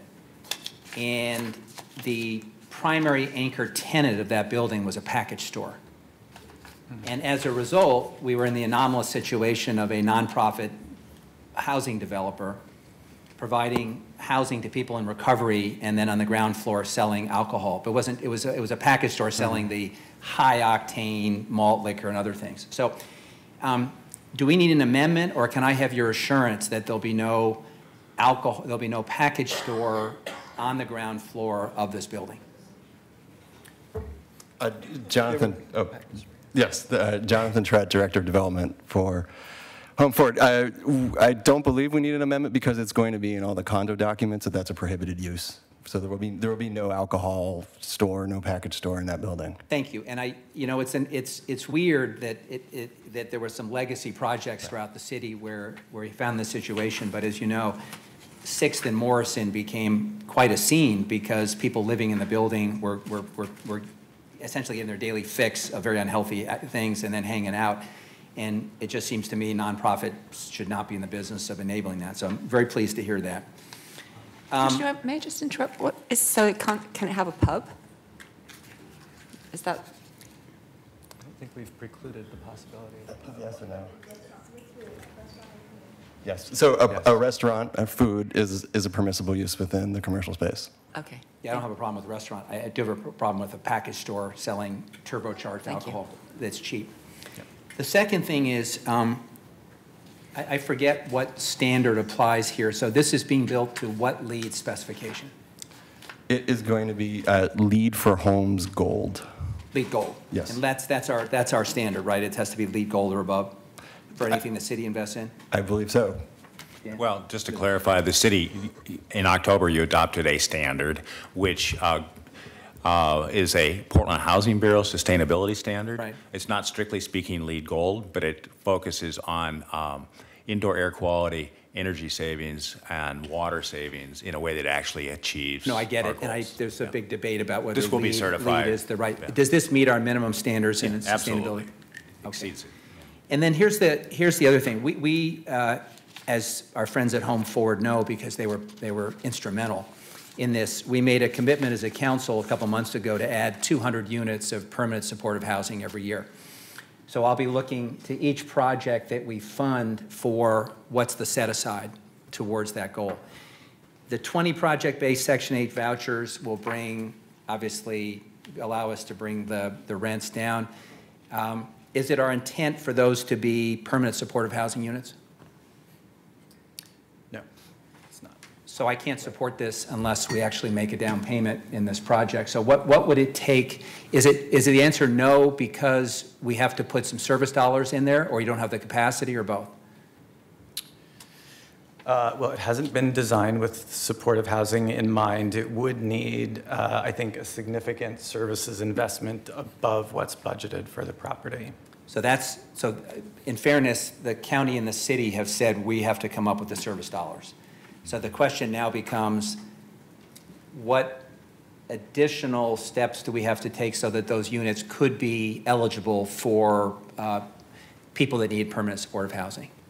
And it's a 217 units, so we're talking about 20 out of 217. So it's not. Right. I would not think it's a it's not a huge impact overall. So Well, again, we have a policy. sorry. We have a policy saying we're going to hit 200, and we're going to start looking opportunistically at every project. So this is 5.1 million. What could we do in the early stages of this project to ensure there are some PSHs? And what would you need from us? Well, what I can tell you today is that we are explicitly providing a preference and working with the domestic violence system to house people with these units. So there is a deep services component for a population who will be housed here. It's not just necessarily generic, deeply affordable housing. And that's the programming that we have moved forward with. Under what policy? Because we're picking. I mean, there's dozens of populations that require our. So what's the policy that put domestic violence survivors ahead of, say, formerly homeless, people with mental illness, or whatever? Sure. We have been working for several years now to deepen our very active partnership with the DV system, and we continue to see significant need there. So, you know, as we develop projects, each one is a consideration about location and what partners might be available to work with us. And again, we continue to see this as a significant service need. So I completely support providing housing for victims of domestic violence, but this is the first project out of the box, and we're already experiencing the problem which I anticipated, which is we are going to lose an opportunity because of some other compelling use. We're not enforcing a policy, and we got 217 units, and not one of them, Kurt, is eligible, is set aside for permanent supportive housing. So what are we doing wrong? Well, I think I would frame it differently. Sure you would, but what the question? I want to get to the outcome, not the framing. Right. How do we get to the outcome? So Multnomah County underwrote this project with the Housing Bureau, and from the very inception, survivors of domestic violence was part of the program, and they were selected on that basis. And I would say that Multnomah County's underwriting was strongly influenced by that connectivity, the linkage that the Housing Authority had agreed to undertake with their domestic violence program. So the units will exist for 99 years, and they can be infused with service dollars as they become available through the county funding streams. And that relationship exists. The units are going to be there. And I'm not actually of the belief that we're missing an opportunity. I think we actually have a good confluence of interests that is coming at the right time. When the county has the money, the Housing Authority will have the units. And frankly, it's going to take a couple of years to build. This is going to be a late 2019 project. So as your policy directive to me and Mark Jolin plays out, the funding strategy will be in place before the units are completed. My last comment. Commissioner, could I just join this conversation? Because it's within walking distance of the Unity Center. Mm-hmm. And this project has a resident manager, is that correct? Mm-hmm. Yes. Yes, so it would seem that that's got services very close at hand, and one of the reasons for the Unity Center is to have that emergency room where people can get their medications adjusted and go back out into the community. It's not intended to have everybody going into long-term care. So that might be one way to start addressing your concern, which I share. Well, and I wasn't born yesterday. I understand the opportunistic funding sources. I understand capitalizing on an opportunity that arises because there's some funding available. This is not a criticism. What I'm simply pointing out is that the city has committed to add 200 units of permanent supportive housing to address 2/3 of the people who are homeless. This is the first project of its kind that's come to us, and there is not a single unit of PSH identified consistent with the policy the city said would guide our investments going forward. So we've got to figure out a way, Mayor, to make this intentional and institutional, because we're not going to get there if every project has a laudable other goal. And it could be many things. The next one could be veterans homelessness. The next project could be family-friendly housing. And they're all important. If I could be king for a day, I'd house everybody. But we now have a policy saying we're going to hit 200 a year, and we're going to miss an opportunity in this project to get one. And what I want to make sure is that people are clear when we're doing our underwriting that this is not discretionary, that we're going to build these in, because if not, we're going to be at the back of the line. I know that because I've watched over the years PSH go to the back of the line. And the reason we brought a resolution to council was to have the council say, this goes to the front of the line. So we're going to change. And I'm satisfied that if the county money is taking victims of domestic violence who are at most risk when they're on the streets, we know that, women at most risk, and that this is sort of a kind of a PSA. This is a first cousin. But this is not what the council has directed has to be set aside going forward. And I can't support another project beyond this one, Mayor, where we don't have someone present to us how we're going to capitalize on a permanent supportive housing unit within this. So let me respond to that, because I think you've clearly articulated a need, and I agree with it, and that's why I voted for the resolution around permanent supportive housing. The permanent supportive housing strategy is being ironed out as we speak per the resolution we all supported with inclusion from the Portland Housing Bureau. So I've heard nothing that suggests that this project cannot be included under the strategy being developed around permanent supportive housing. Is there anything here that prohibits us once we have that strategy ironed out from this project being part of it? Yeah. I don't hear that. This will be ready. Well, so I think we're in agreement. In fairness, the developer has said there's a different programming purpose that they're going to follow with their project-based Section 8s, and they should be applauded for putting project-based Section. Those are the gold standards, and they get pulled and pushed for all those things. So to put project-based Section 8 vouchers in this building is remarkable. But they don't have the dollars to provide the services, and we're not designing the building, Mayor, with the idea that the services are blended in on some floor for a particular population. And so we are actually missing an opportunity. And I will also say, the directive to come up with a strategy was not intended to delay a year meeting our goals. We said in year one we would opportunistically meet the goals. The idea of a strategy is to have a clear sense of how we meet the 10-year goal. But it did not prevent us from saying on each and every project, we're going to ask to have some contribution. In fact, it was my explicit statement at the time that we were going to do both. Well, So as the director has said, this project, we're not going to be going to any groundbreaking this year or next year, and it'll probably be in 2019. We don't have the source of funding. Excuse me, please do not interrupt. Let me finish what I'm saying. We do not have the strategy completed yet. We do not have the source of funding identified, and I'm not hearing anything in this testimony that leads me to believe this therefore closes the door on permanent supportive housing in this project. I'm not hearing that. If I'm wrong, tell me I'm wrong. You're spot on, sir. Commissioner Eudaly. Mayor. Commissioner Eudaly. I mean, obviously, I share Commissioner Fish's concern and dedication to permanently supportive housing, but I do want to speak to kind of the unique need and vulnerability of domestic violence survivors when it comes to housing. Because we have no-cause evictions, a visit from the police to a rental unit, a DV visit, often results in a no-cause eviction. I spoke recently to a nonprofit that supports a small number of community members in housing, both finding their housing, working with them to remain in the housing, and giving rental support. There was one individual in a complex with that included 6 residents supported by this organization who was the victim of domestic violence.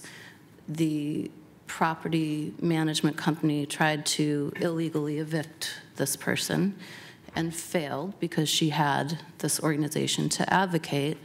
So instead, they have chosen not to renew the 6 leases for all the residents in that building. So we also have an issue of gridlock with our DV support system, with people coming into facilities and not having anywhere to be placed for permanent housing. So I just want to say I agree. I would love to see a commitment to a minimum number of PSH units, but that this is certainly a laudable endeavor to support DV survivors. So I've had a couple questions. I know the first, well, I think, you know, it's a wonderful project. Yay, we're getting 240 deeply affordable units for 99 years, but I think the number one question is going to be the price tag. And if anyone can speak to why that per unit dollar amount appears to be so much higher than, for instance, what, you know, we're estimating on developments with our housing bond money. And I understand we've got the units, we've got $3 million for retail, but it sounds like there will be space that's non-residential and non-retail, that it's not, the equation isn't as simple as $74 million divided by 240. Can anyone speak to that? Like, what's the real per unit cost? Jonathan? I can start taking a shot at it. If you take 240 units or divide 74 million by 240, there's a couple things that come to mind. One is, I would say that developments typically have a developer fee in it. And what we have in here is a developer fee consistent with the risk we're taking. And that number is somewhere in the $8 or $9 million range, which is what's allowed by both state and local programs. We're donating that back into the building. So that money is not staying with us, it's going to pay for the building. So that's one piece. You know, what I think about, I mean, I think a lot about this. So I was in the affordable housing world for 12 years at a not-for-profit before I came to Home Forward, and take very seriously the idea that we have to be careful stewards of public dollars. So there are, when you look at the total, a whole bunch of financing costs that are in there. There's architecture costs. And so what I like to do is look at what are we building for? What is the cost per unit in terms of hard costs? That number is closer to $46 million. So if you divide that by 240, what you get down to at either a cost per unit or a cost per square foot is basically consistent with what I hear from private sector developers about what it's costing them to build these days. And that's reflective of this superheated market that we're in. You know, I'd also say in the context of affordable housing, I mean, it is the right question. Why does it cost what it costs? You know, Kurt spoke to 99-year affordability, and there are different incentives that I think, whether it's us as a public agency or a not-for-profit has when compared to private sector developers when building part of our infrastructure. And what I mean by that is that our incentive is to build something that's going to be durable and last for a really long time. And you focus less exclusively or not exclusively on what does it just cost to get the thing out of the ground, but how do you make sensible investments such that your operating and maintenance costs are manageable over the course of the many decades that get you to permanent affordability. So I mean, I could dive deeper into the numbers, happy to do that offline, but that's my sort of off the top of my head answer about that. And just to, I guess, reinforce Jonathan's point, the Housing Bureau funds are not paying for the retail. Right. That is totally on Home Forward's side of the ledger. If we just look at the hard and soft costs, all in, contingency reserves, all residential costs, it's about $67,621,000, which is $281,754 a unit. In a flagship location, on the streetcar, on a site worth some $4 million, and that does not reflect the value of the land. It wouldn't be included in the tax credit basis anyway. So, you know, we think for the next 100 years, that's a good investment, and we're willing to stand by those numbers. So, Mayor, I want to offer an amendment, if I could. And I'm going to read it, see if Kurt agrees with it based on the flavor of our conversation, and then see if I have a second. This would be an amendment to the ordinance. It would be a new subsection C to the now therefore the council directs, and it would read as follows.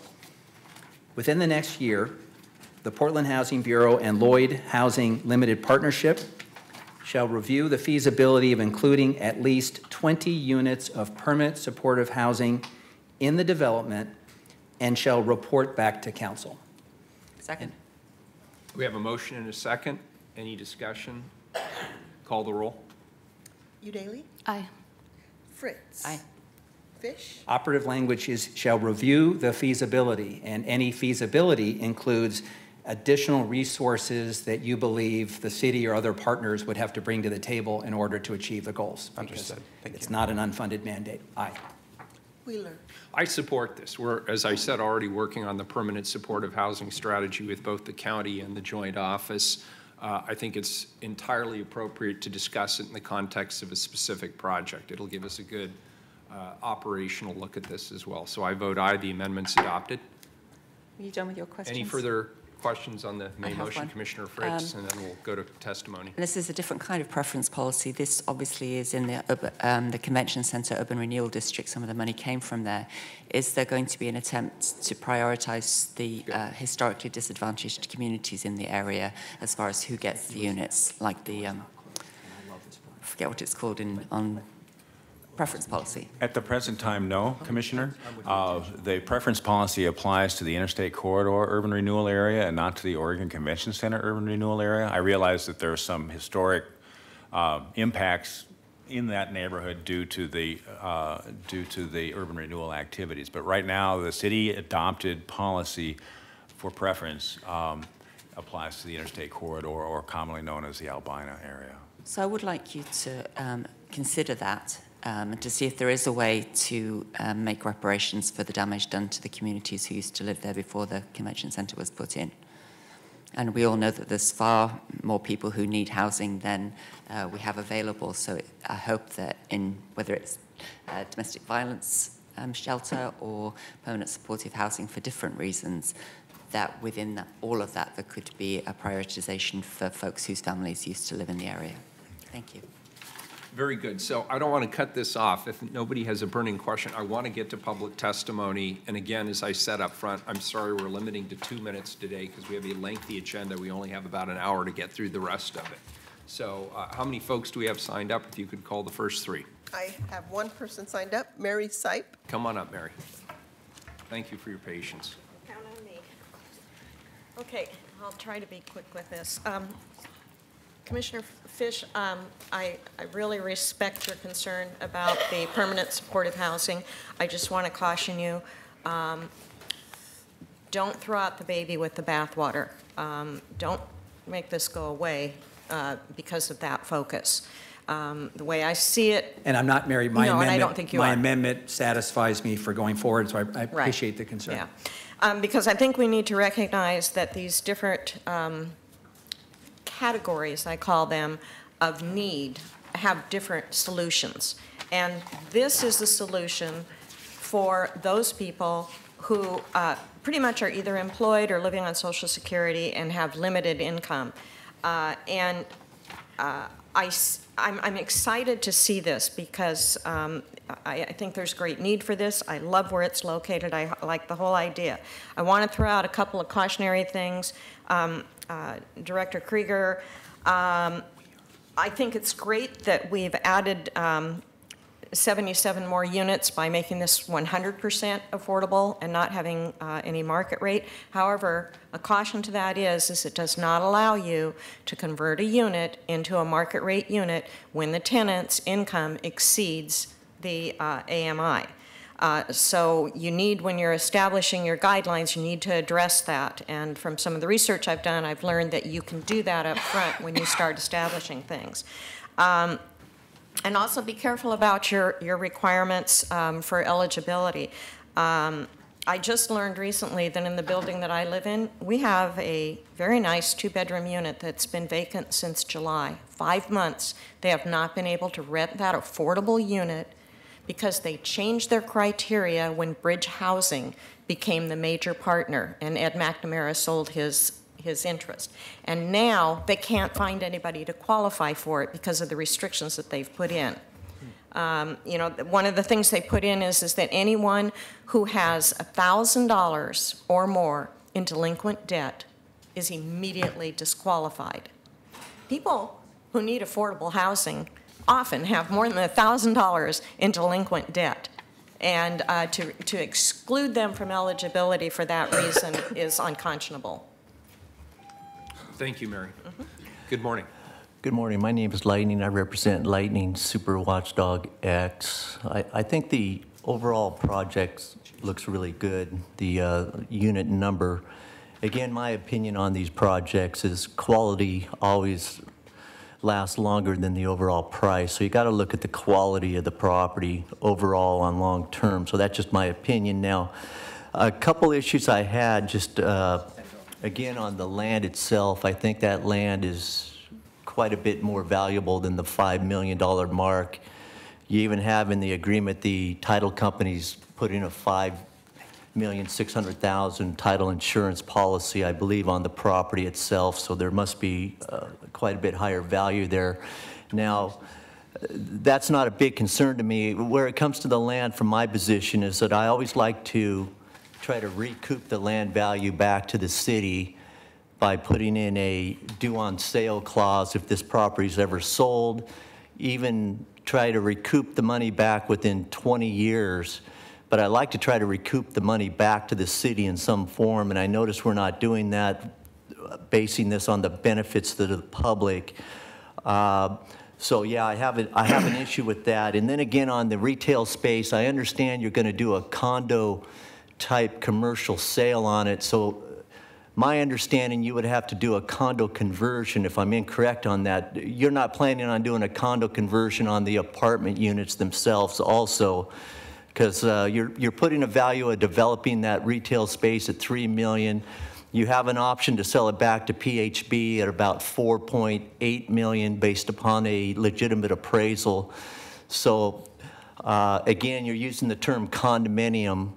So I assume you'll do a condo conversion, and my understanding you have to do that on the whole property itself, not just on the retail you're allowed to do that. Maybe I'm incorrect, and maybe that can be answered by one of the speakers or Commissioner Salzman. Thank you. Good morning. Good morning. My name is Wayne Wigness. I was glancing through the document posted, and I noticed there was no standards as to like the kind of materials they build with. Now, this is a problem because, you know, culture is inextricable from the habitat that it grows in. There's that part of it, and we're producing a plastic culture. I mean that literally and metaphorically.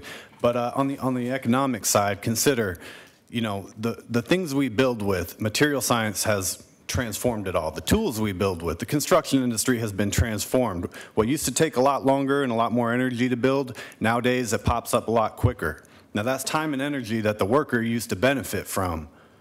But nowadays, you know, that's leverage that they lost. Leverage to say how their communities are developed, and leverage to have job security. You know, they used to have 3-4 years worth of work. The developer used to need the worker more.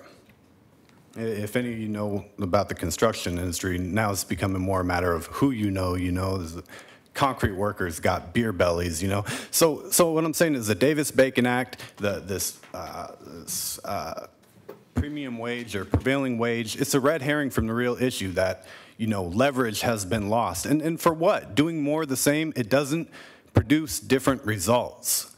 Things are getting worse, not better. You know, economists will tell you that housing has been the leading cause of inequality over the last 50 to 100 years, producing the options that agencies like Home For It are providing are increasingly smaller, cheaply made, and yet still overpriced boxes. And that's not going to change things. And the metric that you're using, you used mixed family income. They used area median income. By that standard, correct me if I'm wrong, but a bunch of Californians could come in and we're being judged by 30% of their income. How convenient is that? The very definition of what is affordable keeps going up. And they're just thriving off of this. On one hand, we've created a system where people, you know, it emphasizes help over options. And on one hand, you got people intentionally making themselves helpless. On the other hand, you're creating options that are extreme, and it's not going to change anything. Thank you. These are good points. Appreciate your testimony. Please Please call the roll. Oh, Kurt, did you want to answer the question about the condominium question? Sorry, I forgot. Exactly. Thank you very much, Mayor Wheeler, members of council. Kurt Krieger, Housing Director. This is a two-member condominium, so there will be one commercial member, one residential member. All the residential units will be encompassed into one and retained by the LLP created by Home Forward. The commercial condominium, as part of the record, is going to be proffered for sale. Very good. Thank you. Please call the roll. Fritz. Thanks to everybody who's been involved in this, and Commissioner Fish, thank you for holding everybody's feet to the fire on a very shared value of being supportive to people once they get into this housing. Aye. Fish. Me? Oh, I'm sorry. I'm going to support this for a number of reasons. One is Home Forward is a superb development partner, and some of the best development in our city has been done in partnership between the city and Home Forward. Anyone looking at the PowerPoint, I think, is struck by how humane and functional and frankly attractive the design is, which is a cornerstone of what Home Forward does. I want to address the question about cost, because it comes up every time, and we should always talk about cost. It is not a peripheral issue. But I just want to, at the risk of beating a dead horse, I just want to reiterate my own personal values. I've sat through lots of discussions in public places where we've talked about building a library, a school, a public plaza, a park. And I've never remembered someone getting up and saying, I object to quality. I object to planning for the long term. I object to putting our values into action. Can't we go cheap? Can't we find some way of making it look crummy, and after all, we could save a buck? Never heard that with all of our public places. But why is it when we build something that houses low-income people, all of a sudden cost becomes the big issue? And we should always look at costs. I happen to think that with the breakthroughs in modular housing, we're going to get our housing down to costs where cost per unit and functionality and beauty and everything hits that sweet spot. But again, we don't usually have people come complain about costs when it's the broader public benefit. And we do pay a little more. And I want to compliment Dan Salzman when he was housing commissioner for defending three values that the Housing Bureau put forward intentionally. One was we build buildings to last. And what's the point of having a 99-year covenant if it doesn't last? And my friends, a lot of the crap being built in East Portland by private developers has a 15-year shelf life and then has to be rebuilt. So if you're going to build for 99 years, let's make it last. Number two, we build it green. We build it green. It costs a little extra in the front end, but we save a fortune in utility costs in the long run. And what did we hear from the panel? Cleaner air, healthier environment, non-toxic materials. Okay, that's something we can all get behind. And here's the final one. Two, actually. We build to area standards. We do not accept the premise that the people building our buildings should live in poverty. So it's a prevailing wage project. And that's a big question right now. And there's a big fight about whether we should continue to pay prevailing wage. I think we should proudly pay prevailing wage if it means people can actually go home and feed a family. And here's the final thing, opportunity. We're building this in one of the most desirable new neighborhoods in our city. We're not building this out on the corner of some street, you know, at Gresham and the outer east where there's no infrastructure. We're building it in one of the most attractive places. And we're going to catch hell from that hotel, Mayor, because they put that rooftop restaurant, now we blocked their view to the east. But it's a great location. Low-income people should have the right to choose to live in a great location. So it meets all of our values, and that is worth investing in my opinion. Finally, I appreciate that the council adopted the amendment I proposed. And I will make that amendment, Kurt, every time something comes forward. And there is nothing more important than providing housing for victims of domestic violence. We're all in agreement. There's not a debate. But I can assure you, because I've been on the council long enough, unless we keep our feet to the fire and seize an opportunity on each development to find permanent supportive housing units, we'll never meet the goal we've set. And I'm tired of setting goals and then falling short. So we're gonna, every project I'm gonna ask, how many units and how do we pay for it? But this is a happy day. Dan, congratulations for the Supernova and for shepherding this to this point. Mayor, I enthusiastically support the development team, and I'm pleased to vote aye. Saltzman? Well, this is a fantastic project. I laud all the partners involved, the Housing Bureau,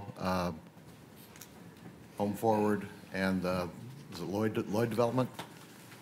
The private developer as well. This really is a great project. When I took over the Housing Bureau as a commissioner, I think in 2013, and we were working on putting together this Supernova, I recall that this property was slated to just be sold on the open market.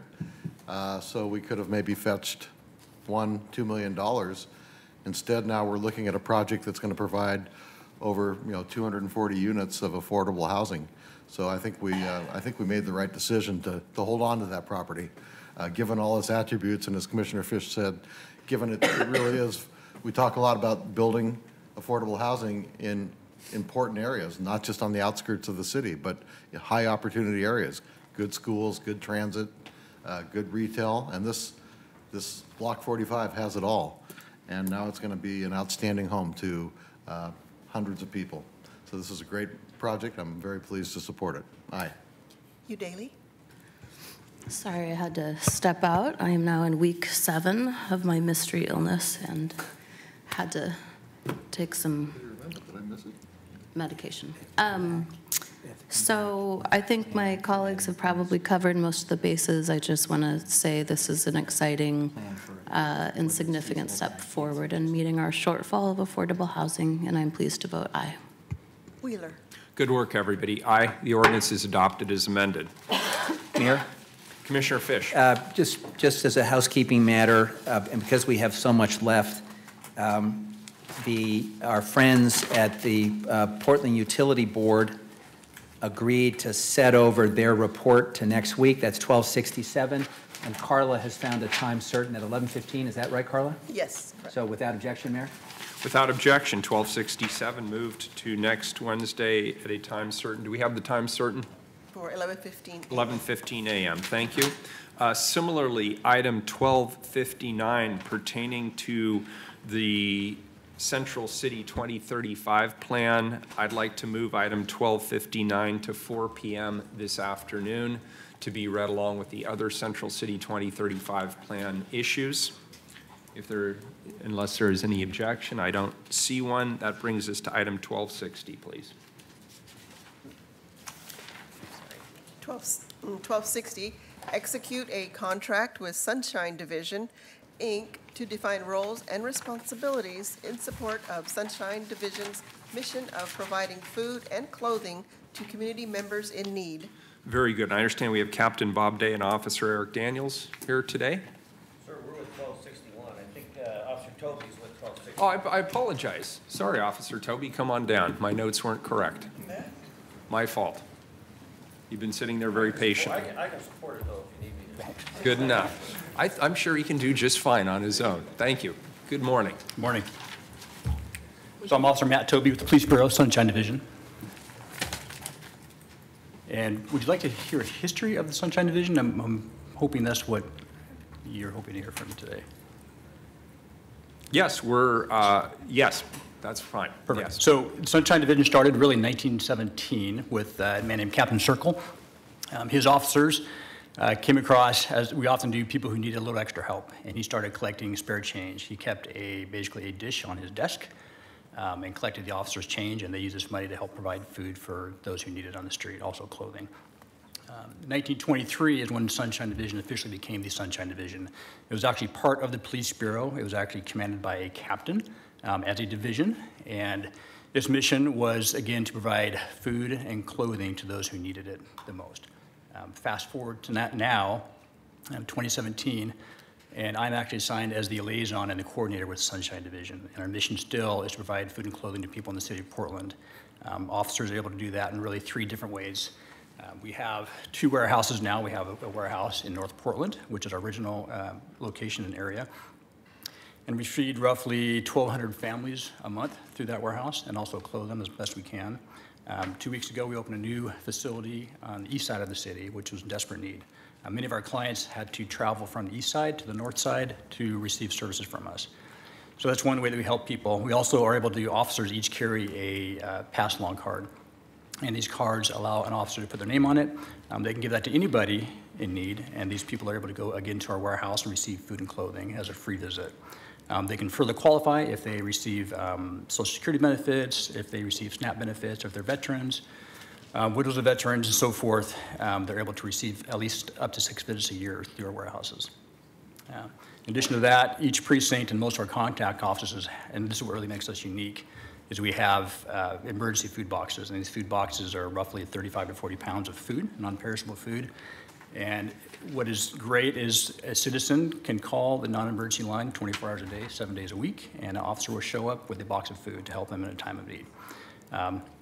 These boxes are also available to officers all the time at their discretion, so if they find somebody who needs it, they can help them out.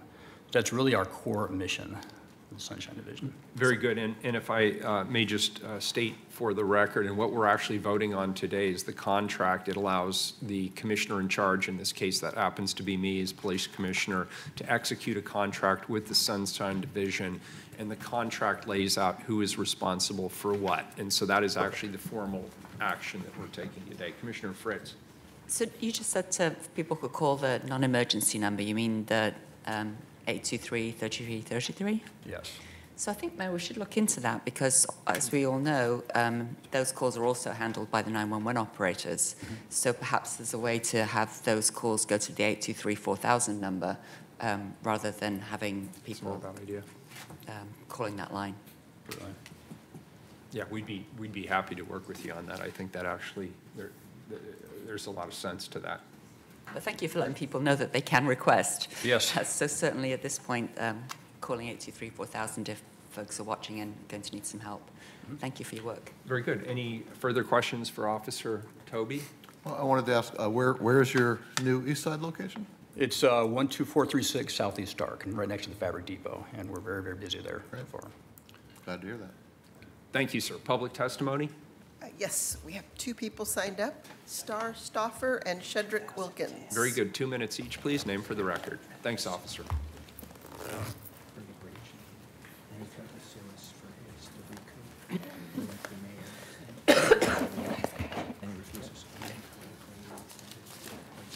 Good morning. I'll let them go first. Yes, my name is Lightning. I represent Lightning Super Watchdog X. Again, on the Sunshine Division, great work. I have no issues in that area at all.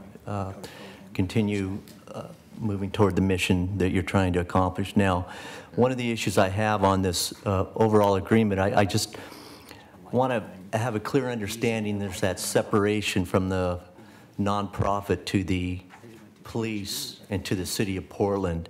And that's my understanding what we're talking about today. And one of the issues I had is that I don't mind I might have a little bit of an issue on using city vehicles for the nonprofit. I would suggest that one of 2 things. We donate the vehicles to the nonprofit and/or provide them adequate funding to buy vehicles for their nonprofit and do a complete separation for liability and financial risk purposes, which you have stated in this agreement. So I have no issue on them being provided money and/or the vehicles in a donation manner. Issue number 2 is I understand you have somebody on the staff of Sunshine Division who is a police officer. Again, just as long as we have a complete separation there on how they're being paid. Again, and why I'm talking about this, I had an issue with how we were dealing with Target on their security, on having uniforms of Portland Police being used as security for Target, but actually only representing Target at the time. Again, it's just coming down to the equipment being used, complete separation, and just keep it separated from the nonprofit to the city to the police, and then I don't have a concern. Thank you. Yeah, that's actually a great idea. I'm going to follow up on that. That makes a lot of sense. Thank you. Okay. I tend to disagree with Lightning. I think that the Sunshine Division is a good way for the police officers to possibly, in a friendly way, go to people's homes, see how they're doing. Police officers can gauge whether there might be some economic problems in a general neighborhood. People that aren't feeding their kids. You know, not here to spy, but to kind of feel. So I don't mind the police using police cars for this kind of thing.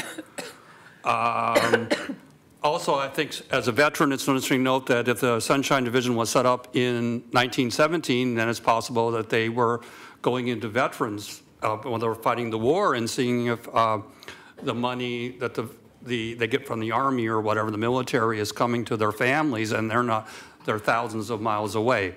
So I do see the Sunshine Division as a way to kind of put your pulse on a neighborhood by giving food, but also seeing the kind of people that you may have to use your law enforcement on.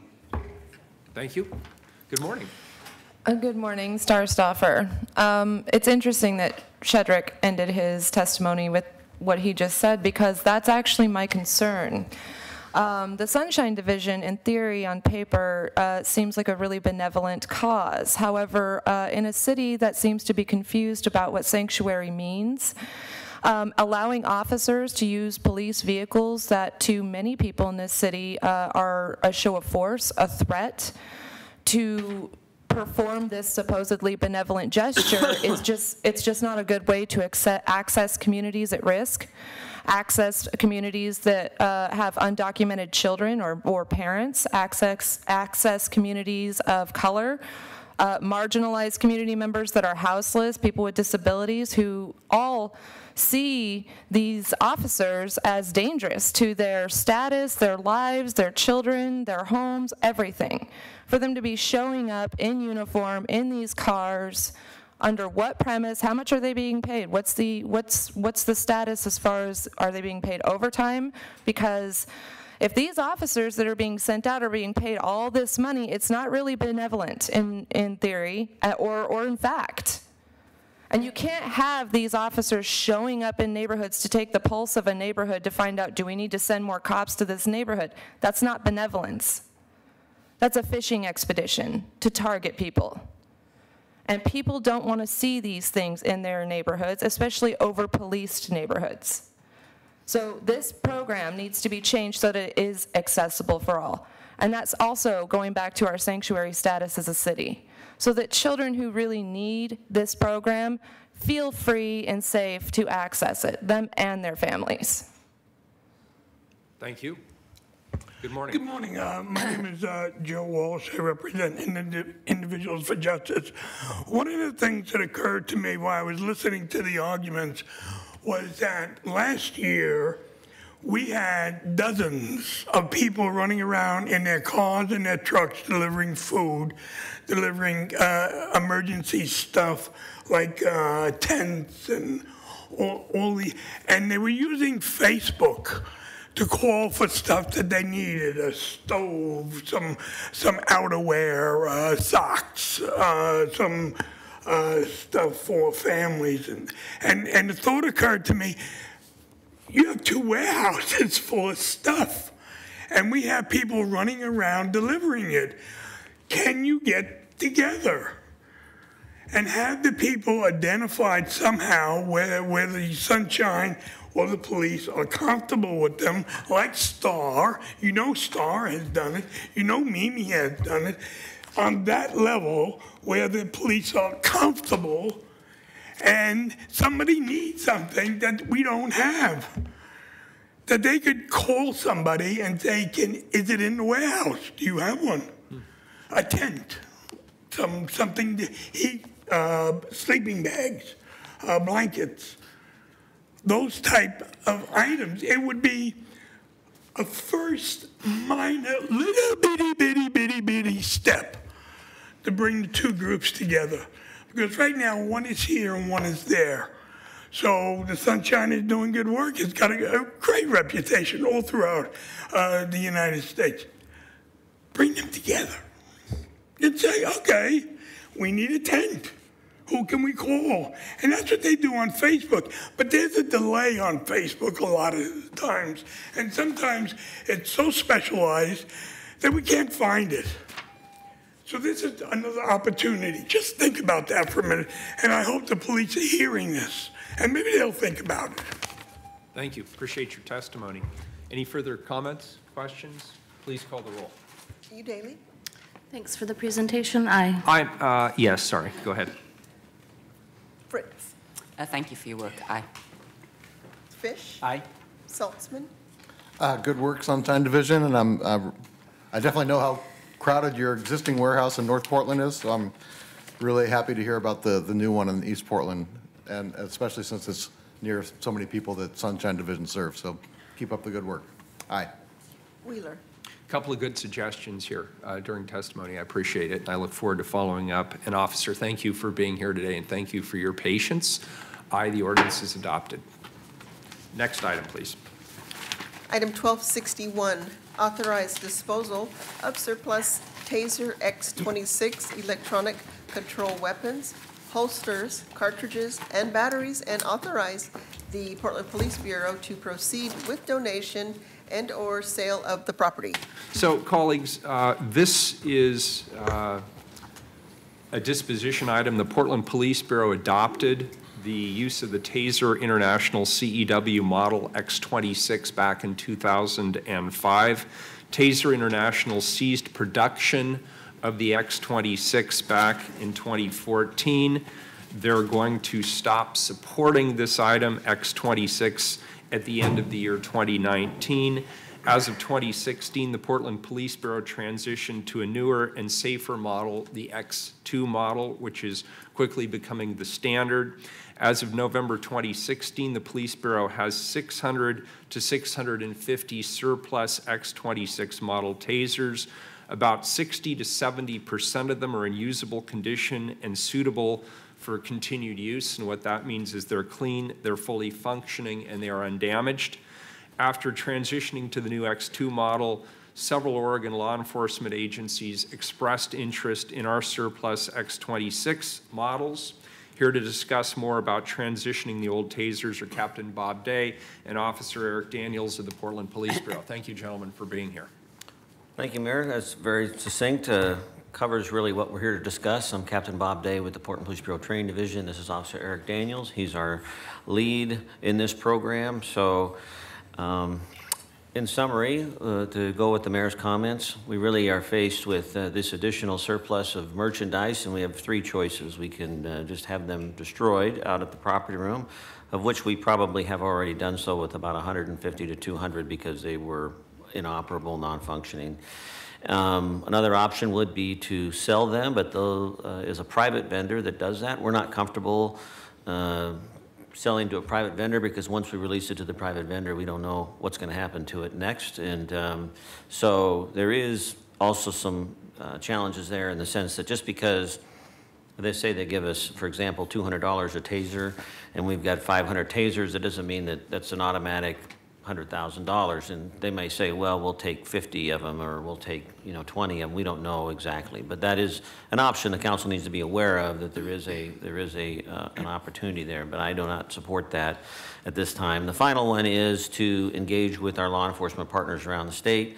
There are some smaller agencies that don't have any kind of program at all with this weapon system, and I think that it would be beneficial to support them, be good regional partners, as well as agencies that are going to maintain a relationship with the X26 for the next year or two and are simply going to be in need of replacements and parts and so forth. It was not a reliable option for us, one, because of our size and our need, and two, the X2 that we adopted this past year is a much safer, more effective model for us, more progressive along the lines and our force policy and our teaching, our scenario bus training, et cetera. So it's really pretty straightforward. Is do we just keep them and send them out to the evidence division and have them destroyed? Once again, the sale option, the retail option, which we don't support at this time, but is an option, as well as the preferred method for us would be able to donate them to a handful of agencies that have stepped up and pursued us and asked if we would be willing to do that. So that's the purpose for the ordinance. Very good. Officer, anything to add? No, sir. Very good. Commissioner Fritz? Are there pieces of them that are recyclable? Are they recyclable? Yeah, I mean, if you take it apart, are there things that could go in various different waste streams? Well, I don't know exactly what Property Evidence Division's done with them, so I would have to check with them to see if there's a recyclable nature to it. I'm not sure. That's a good question. We'll check with Bureau of Planning Sustainability. They're always coming up with new things that we can Right. That's an excellent do with question. them. Thank you.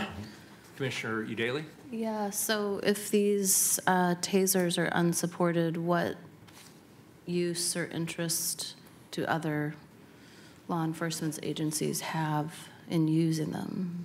Well, unsupported in the sense that you cannot receive replacement parts. You can't have them fixed.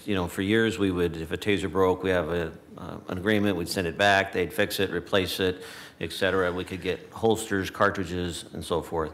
And none of that's available anymore. So, this is kind of like, having an older model car where you can't get parts for anymore. So you try and go out and find other older model cars.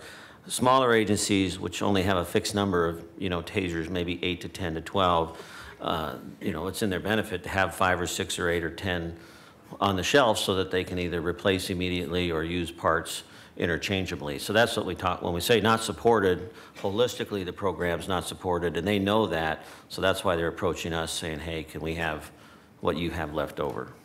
And it's just a matter of age, not quality of the item? Correct, yeah, it's just a business decision by the company. I mean, it's sort of like buying a new iPhone where they have a new cord now and you have to get this and this and this to go with it. Same thing when we went to the X2, we had to buy new batteries, we had to buy new holsters, new equipment to support it. It's just little different than, I don't know what kind of iPhone you're using, but no, well, I'm kidding. just as an example, yes. So there's been no finding of a product defect in the X2? There's been no recall by the manufacturer of the X2, anything like that? No, not at this time. We've had them. Just totally switching out When to did a we new purchase those X2s? Was it a year ago? 2014. Okay, 2014, my bad. So a little over 2 years ago now, and continue to have a partnership that's working, no recalls, no issues like that. I mean, why does the company, after only 2 years? Oh, no, it was I the know X26. Apple does it all the time. The X26 they've had since, 2004. They stopped in 2014 supporting that, and so they've gone to the X2, a couple years ago, and that's when we transitioned. Okay. Very good. Thank you, gentlemen. Public testimony? I have 5 people signed up. Very The good. first 2 minutes 3 each, please. are Joe Walsh, Mimi Gurman, and Nancy Newell. You're in the next section.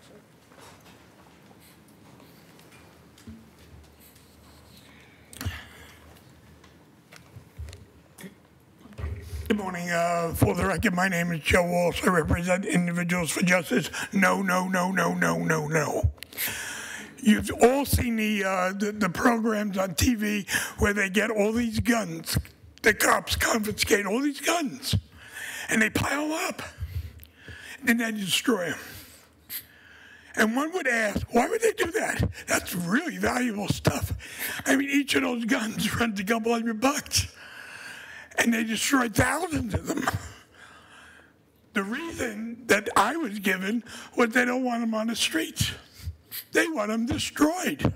And that's what I want you to do. I want you to destroy this stuff. Don't give it away. Don't sell it. Don't pass it on. Destroy it. That's our position. These are instruments of torture. And police have gone up on charges for using them as instruments of torture.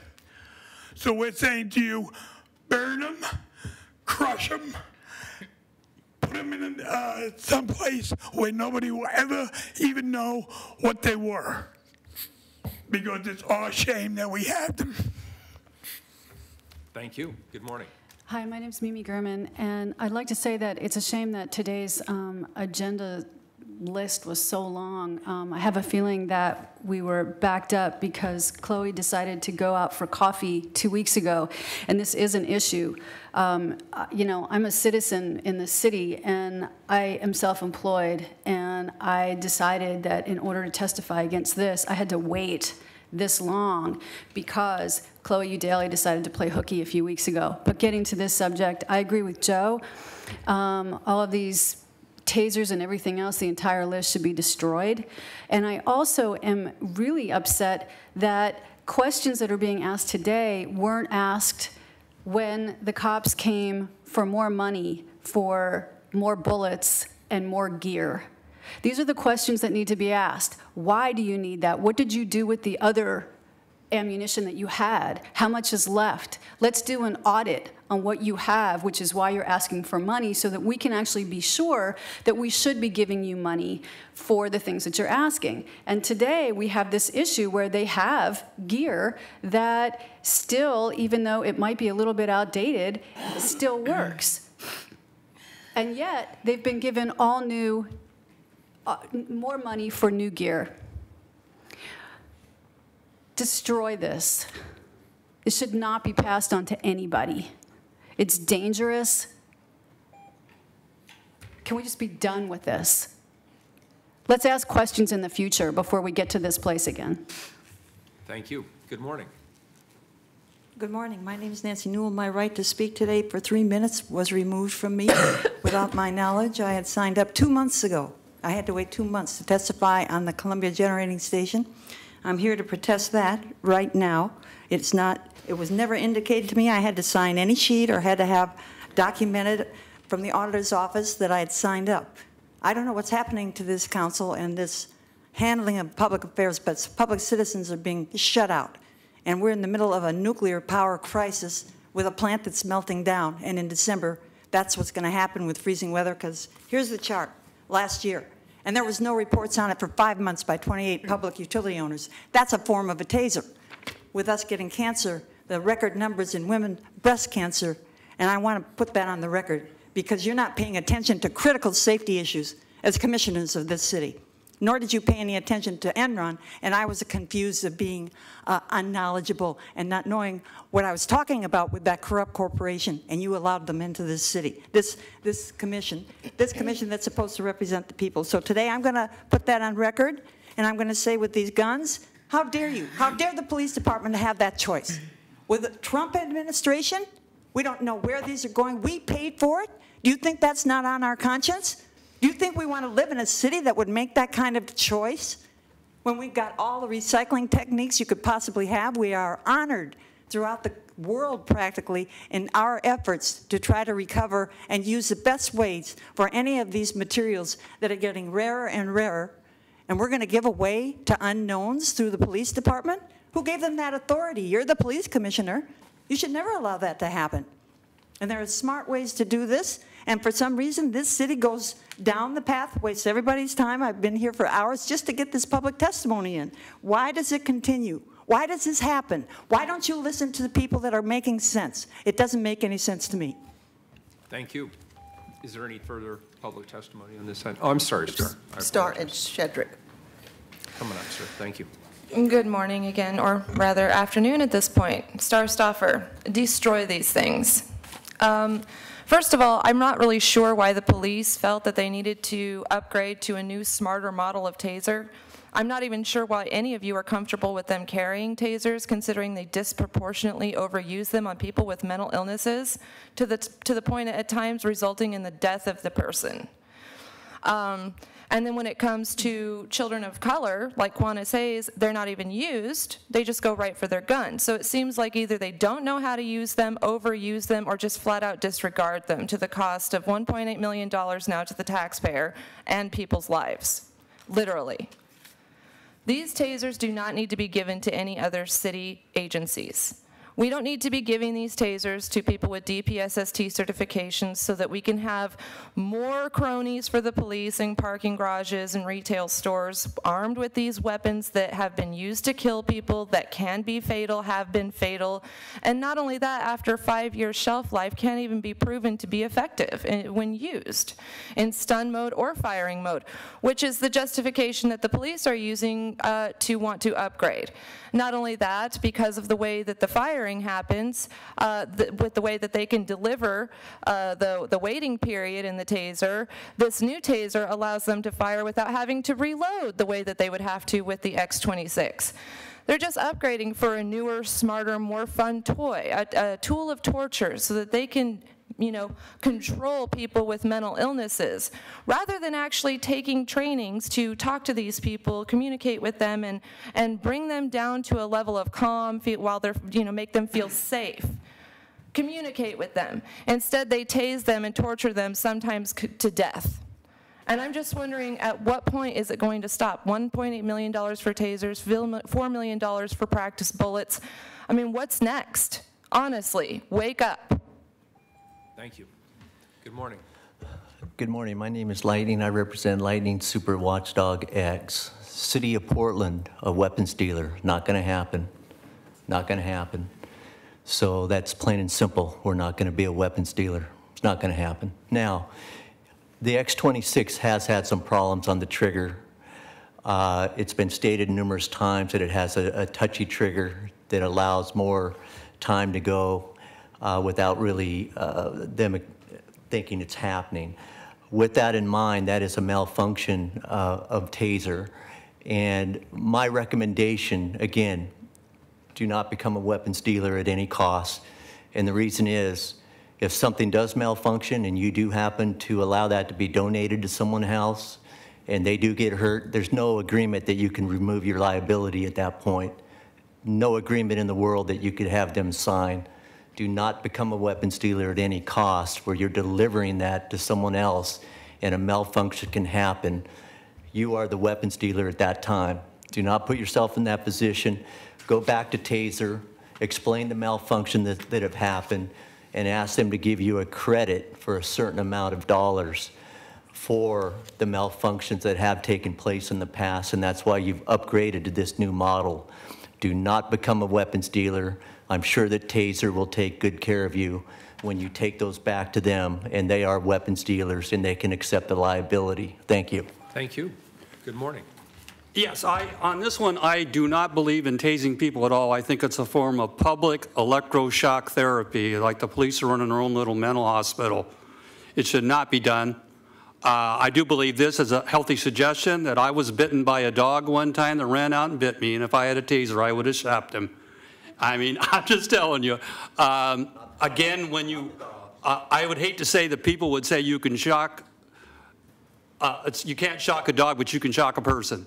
So why don't you give them to postal workers or animal control for Multnomah County? I would have tased that dog. I mean, it had no business running out in front of me, biting me on the rump, and I would have tased it. And like I say, when you're dealing with a person, you point a gun at somebody, you're dealing with something intelligent. I'm not sure an animal really understands that. Thank you. Commissioner Fritz. I have a question if Captain Day wouldn't mind coming back. Actually, I have two questions. The first is, do we test the ones that we give or sell to other police departments to be sure so that we know that the one that we're giving them is somewhat functional? Oh, yes. We'll go through all of them before we pass them on to somebody else, yes. And so presumably the ones that don't work at all, they go to the recycling or destroyed, right? Correct. And then is there I see the waiver of responsibility that is part of handing them over. Is there anything that requires the new police department to destroy them once they're not functional? Rather, I wouldn't want them to be passing it along down the line. Correct. We could certainly have a MOU drafted or some type of, that'll be the next stage, would be to have some type of agreement put in place so that once we pass them on, that they'd make sure that they're destroyed and they're not utilized anywhere else. Thank you. Mm-hmm. Very good. Any other questions? Please call the roll. I do have a question. I'm sorry, Commissioner Udaley. And I apologize if this was already addressed, but why did the Bureau just simply not use these tasers for their entire lifespan? Why replace them? Well, because it was becoming too difficult to get the ones that we currently had, the X26s, because of an agency our size, we have about 800 plus of them.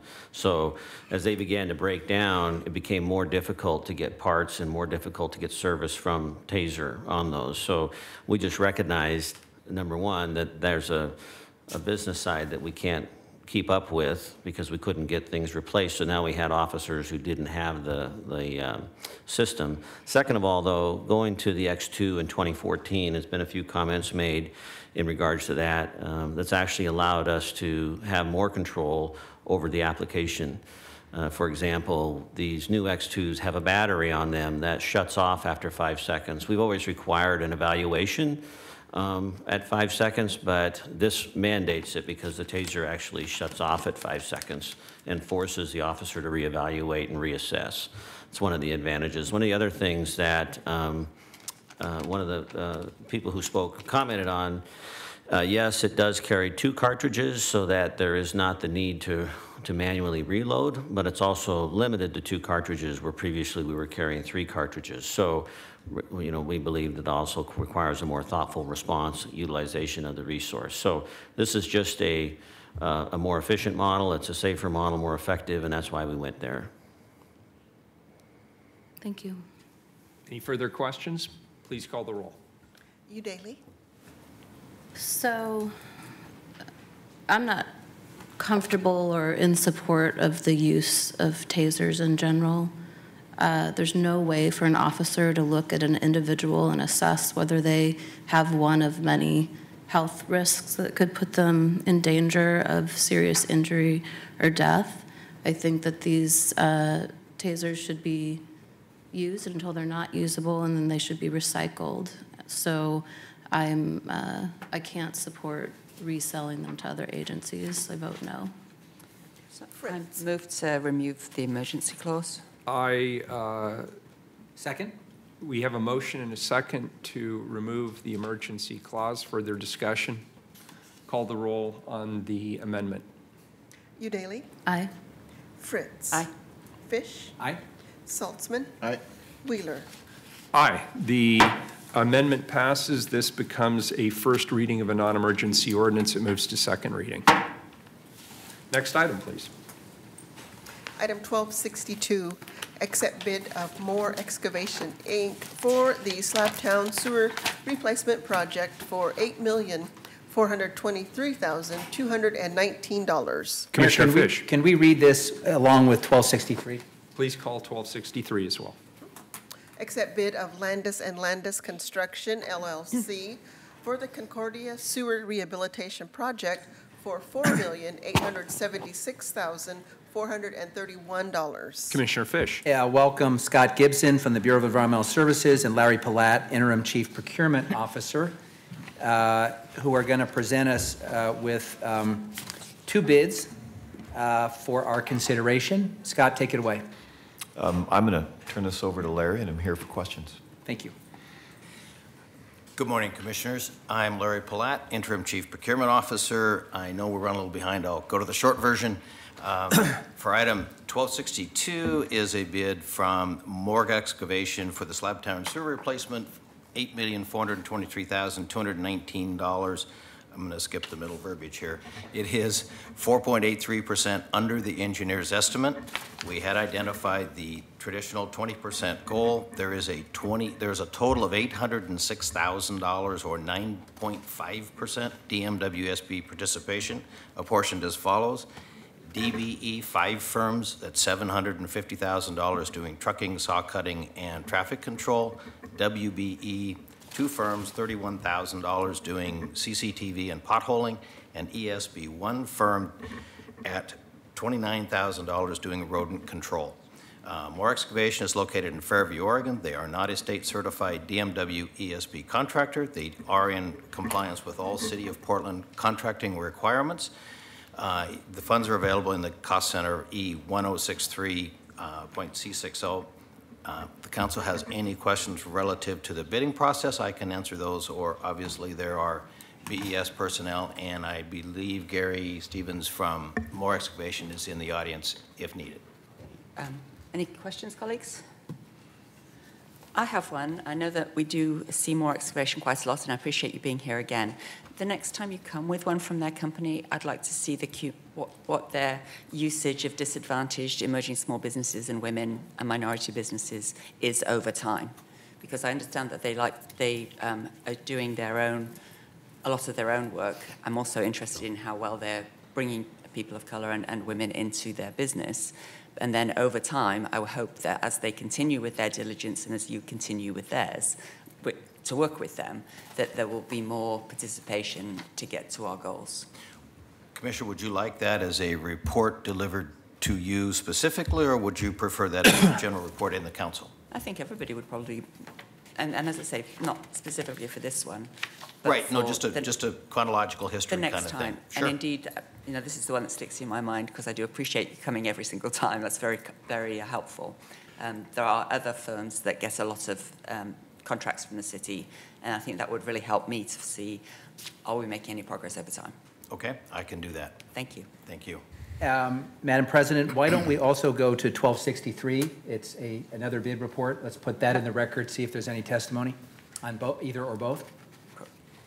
Shall I read the title? Yes, please. 1263, accept bid of Landis and Landis Construction LLC for the Concordia Sewer Rehabilitation Project for $4,876,431. We welcome back Scott Gibson from the Bureau of Environmental Services and Larry Palat, Interim Chief Procurement Officer. Gentlemen. Good morning, Commissioners. Larry Palat, Procurement Services. You have before you the procurement report recommending a contract award to Landis & Landis for the Concordia Sewer Project at $4,876,431, which is just 1% over the engineer's estimate. We had identified the traditional 20% goal. There is a total of $985,000, equates to 20.1% DMWSB subcontractor participation, apportioned as follows: DBE, 3 firms doing $735,000 trucking, traffic control, and saw cutting; ESB, $250,000 doing trucking. Landis & Landis is located in Barrelhurst, Oregon. They are not a state-certified contractor. They are in compliance with all of the City of Portland contracting requirements. So if the council has any questions about the process, again, I can answer those, or Scott is here. Questions? I think that's all. Does anybody want to testify on either of these items? Thank you. Madam President, I move the report in 1262. Is there a second? Second. If you could call the roll, please. Udaly. Aye. Fish. Aye. Saltzman. Aye. Fritz. Aye. Madam President, I move the report in item 1263. Second. Please call the roll. Udaly. Aye. Fish. Aye. Saltzman. Aye. Fritz. Aye. Thank you. Thank you That very brings much. us, I think, Thank you all very much. Thank you very much. Gentlemen. Brings us to 1264, please. Authorize short-term subordinate urban renewal and redevelopment bonds on behalf of Prosper Portland to finance projects in urban renewal areas. Please go ahead. Morning, Mayor and council members. Eric Johansson, City Debt Manager. This first ordinance today authorizes the issuance of short-term urban renewal and redevelopment bonds to fund a portion of Prosper Portland's annual capital projects in 6 of the city's urban renewal areas. As you may recall, short-term indebtedness implements the pay-as-you-go or cash finance portion of Prosper's capital program. The short-term debt, or sometimes we refer to it as de jure financing, allows the city to comply with constitutional requirements that tax increment revenues be spent only on indebtedness. This particular ordinance authorizes a maximum amount of $98.8 million of short-term bonds to be issued each year among the 6 districts. Each district is also subject to its own annual cap based upon how much revenues are expected to be available for their cash financing. This authority provided in the ordinance will expire on June 30th of 2020. Eric, did you also read 1265 with this item? No. Could you also read 1265, Eric, and we'll get to that. I'll go ahead and give some introduction to that. 1265, authorize general obligation refunding bonds through December 31, 2019. And colleagues, I'm reading these two together because they're directly related. This ordinance authorizes the city to refinance or refund any outstanding GO bonds, general obligation bonds, that meet the debt service saving requirements embedded in the city council's adopted debt policies. This is an authority that expires on June 31st of 2019. The debt management group's requesting this authority in order to react more quickly to changes in interest rates that present debt service savings opportunities, something we definitely want to take advantage of. Additionally, due to provisions in the pending House and Senate federal tax bills, the ability to advance refund bonds may go away entirely. either as of December 31st, 2017, as currently proposed, or in some later date might be included in the final bill. Either way, it is a detriment. If the later dates ultimately included in the federal tax bill, approval of this ordinance may allow the city to go ahead and advance refund bonds within a narrow time window before the prohibition takes place. And obviously, Eric will be discussing this as well. Yep. I think you've captured pretty much the idea behind this ordinance. When we filed it initially, we only wanted to get the additional flexibility to move quickly on these refunding opportunities. After we filed, the tax bills dropped, and we were shocked to find the prohibition on advance refundings in those bills. They are in both bills. So we're not especially confident at the moment that we're going to have that option going forward. We are hoping that maybe Congress will have a different implementation date, something other than the December 31st deadline that we have right now, which essentially says we can't issue bonds in that time frame. So we're waiting to see what comes out of the tax bill. If it passes in its current form, we will lose one of our options for refinancing outstanding debt, all debt of the city. Mr. Johansson, I have a question for you. We've heard recently that the consumer price index may be inching up north of 3%. We've heard from the Fed they may be considering a rate hike sometime at the end of the calendar year. Obviously, we have unique circumstances locally in terms of inflationary housing prices, impact on housing prices, among other things. What do you anticipate will be the interest rate on this debt? We actually have no sale currently scheduled at the moment, but all of the things that you mentioned, do suggest we may see an increase in rates going forward. In addition, a reduction in the marginal tax rate is a negative for interest rates on our debt. So I'm mostly familiar with the debt that the utilities float, and it's been under 2%. Interest rates have been under 2% for a while. What's the range that we could be looking at? Historically, we're in a period right now of historically low rates. But for example, when I started 30 years ago, we were seeing rates around 12, 13%.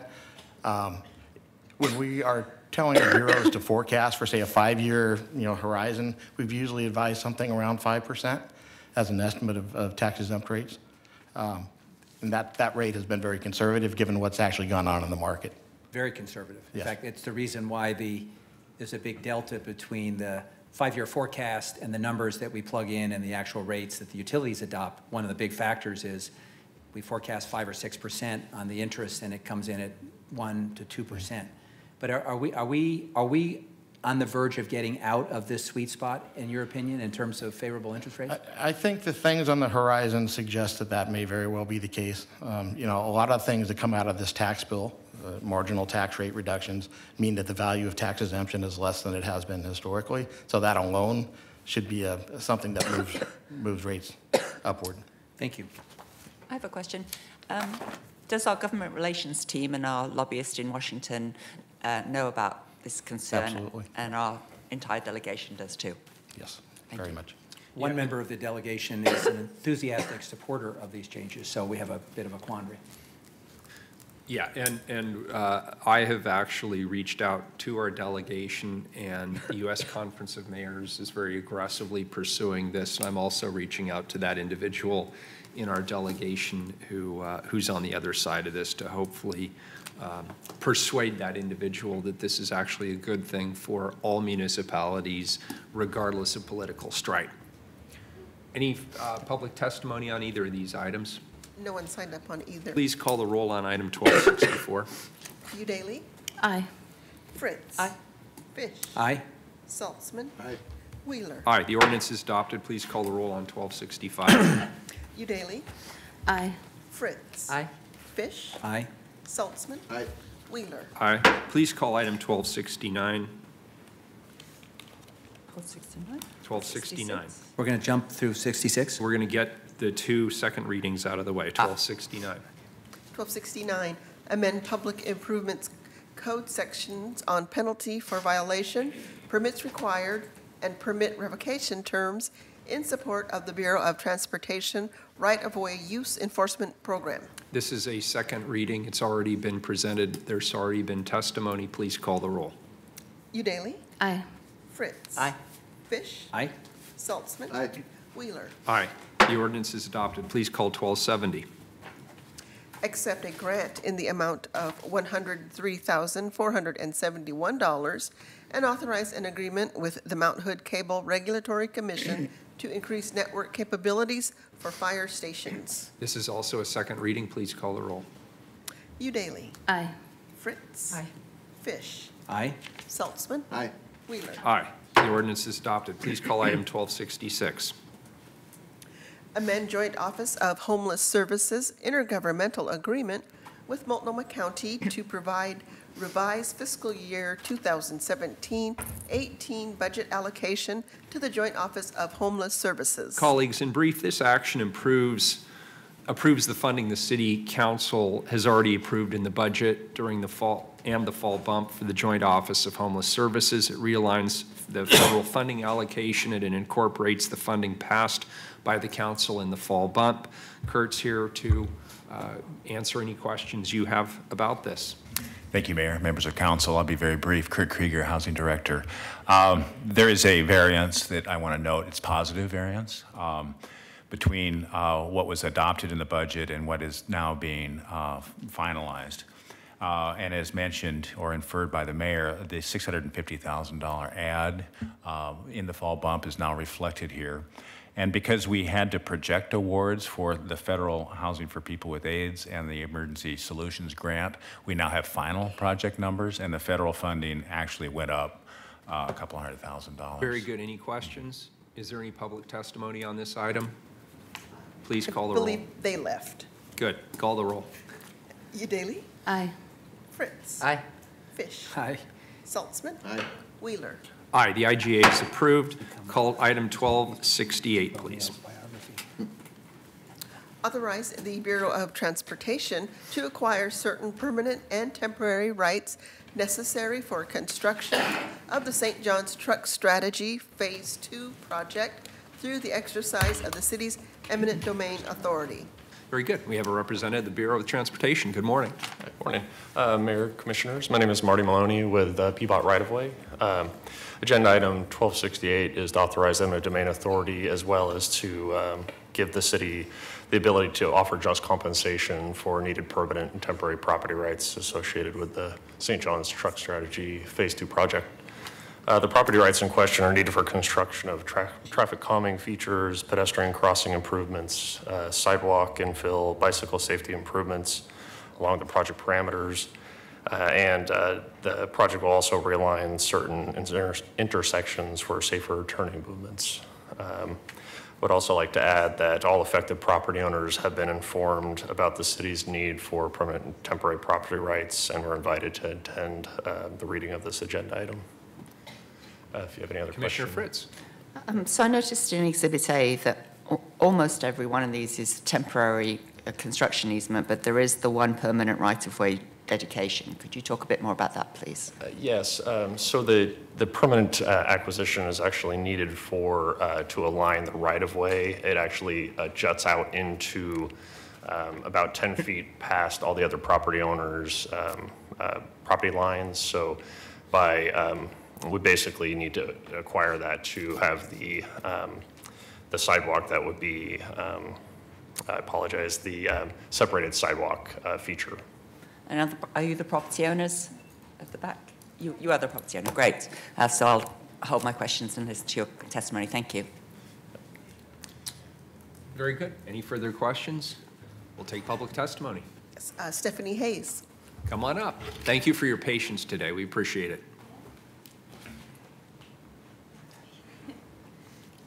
Thank you for your time. My name is Stephanie Hayes, and I'm one of the owners of the property in question that goes 10 feet beyond the others. It's an old property. It was in 1909, and so my property goes from Jersey back straight onto Lombard. And my partner and I have owned the property since fall 2013.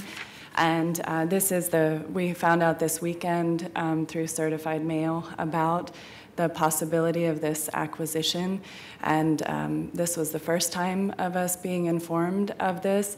I think that was simply due to the timing of our purchasing of the property, since a lot of the St. John's Truck Strategy Phase 2 was in development through 2011 through 13, early 2013.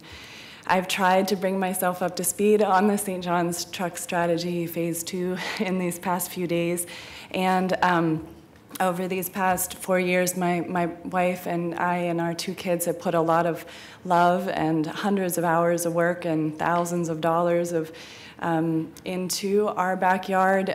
We have 3 outbuildings there that we have built.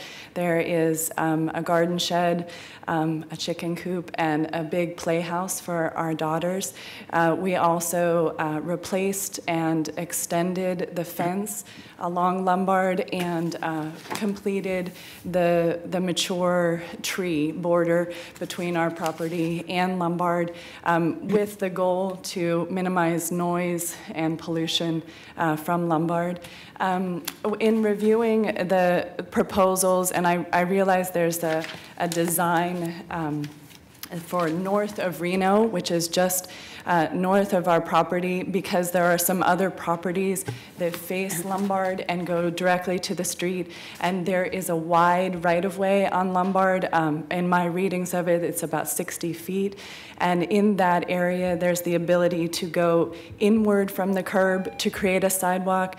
My request, and I believe this is before you as an opportunity, is to do the same in my section, to go inward from the curb to the sidewalk. I believe, in my understanding of the strategy, that would still allow for plenty of accommodation of the other goals of the St. John's Truck Strategy. It would continue the goal of traffic calming and lane narrowing as it goes into that S-curve.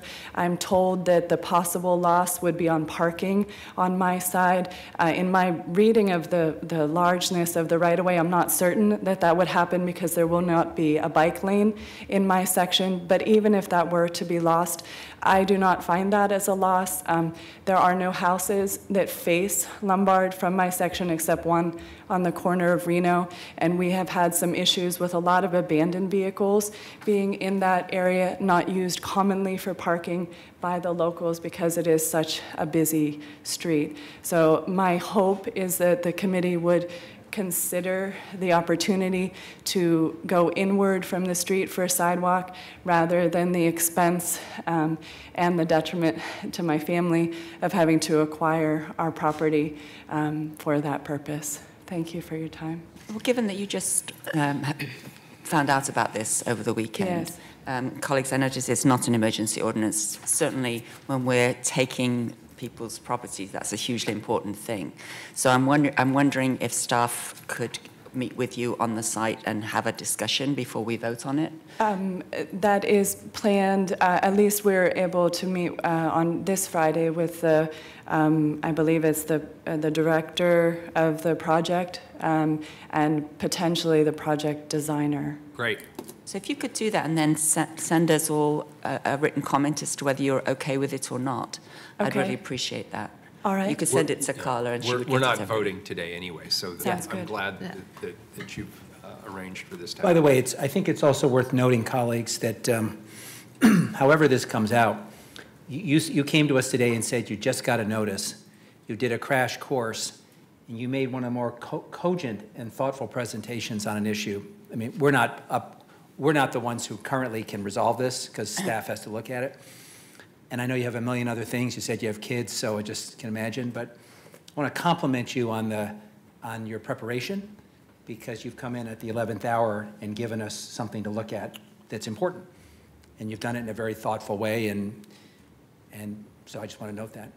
Well, I'm grateful to the help of, I reached out to the St. John's Neighborhood Association and members who have been involved in this truck strategy for many years, since the public comment period in 2011 and beyond, and they were able to educate me on a lot of these other possibilities that I believe will be in everybody's best interest.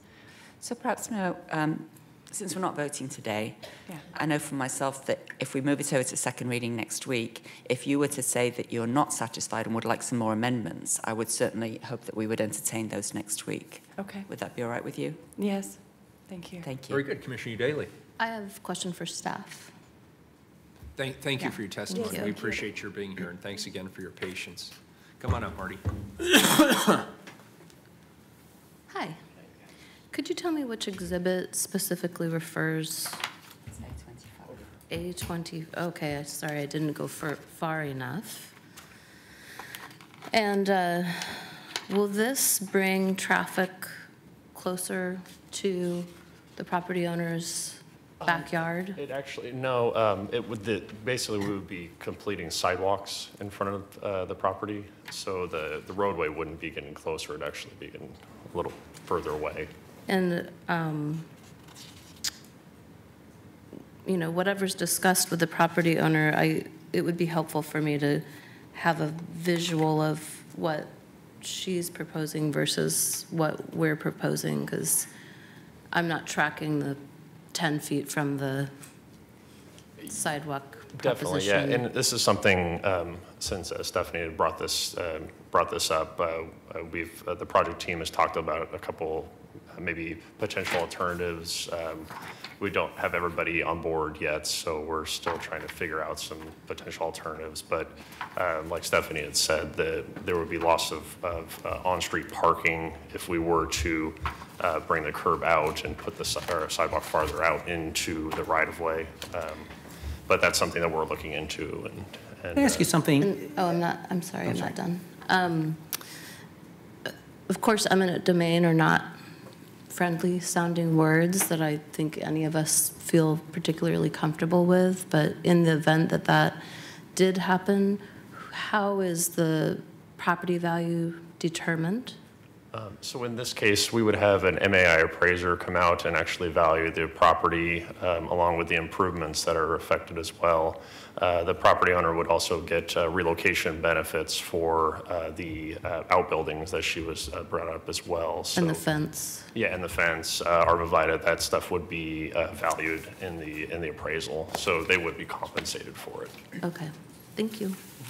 I guess the question, I haven't gone through all the fine print here, but do you want us to hold this up and see if we can resolve this, or is this a discrete part that can be pulled out and the rest move forward? It would be nice to actually have it move all the way forward together, and I'm hoping that we can Excuse me, kind of together? Oh, yeah, together. Do you want it to all go together? Yeah, That's all I exactly. need to know. Oh, I'm just curious, because sometimes we pull something out, look at it, but if it's all of a whole, then we'll set this over. Yeah, and I'm hoping, again, when we meet on Friday, we can come up, and then also going back to the project team, that we can find common ground on this, so. Very good. Anything else? This is a first reading of a non-emergency ordinance. It moves to second reading. And just a reminder, we're setting over 1267 to next Wednesday. Item 1259 will be read this afternoon at 4 p.m. We're adjourned until 2 p.m. this afternoon.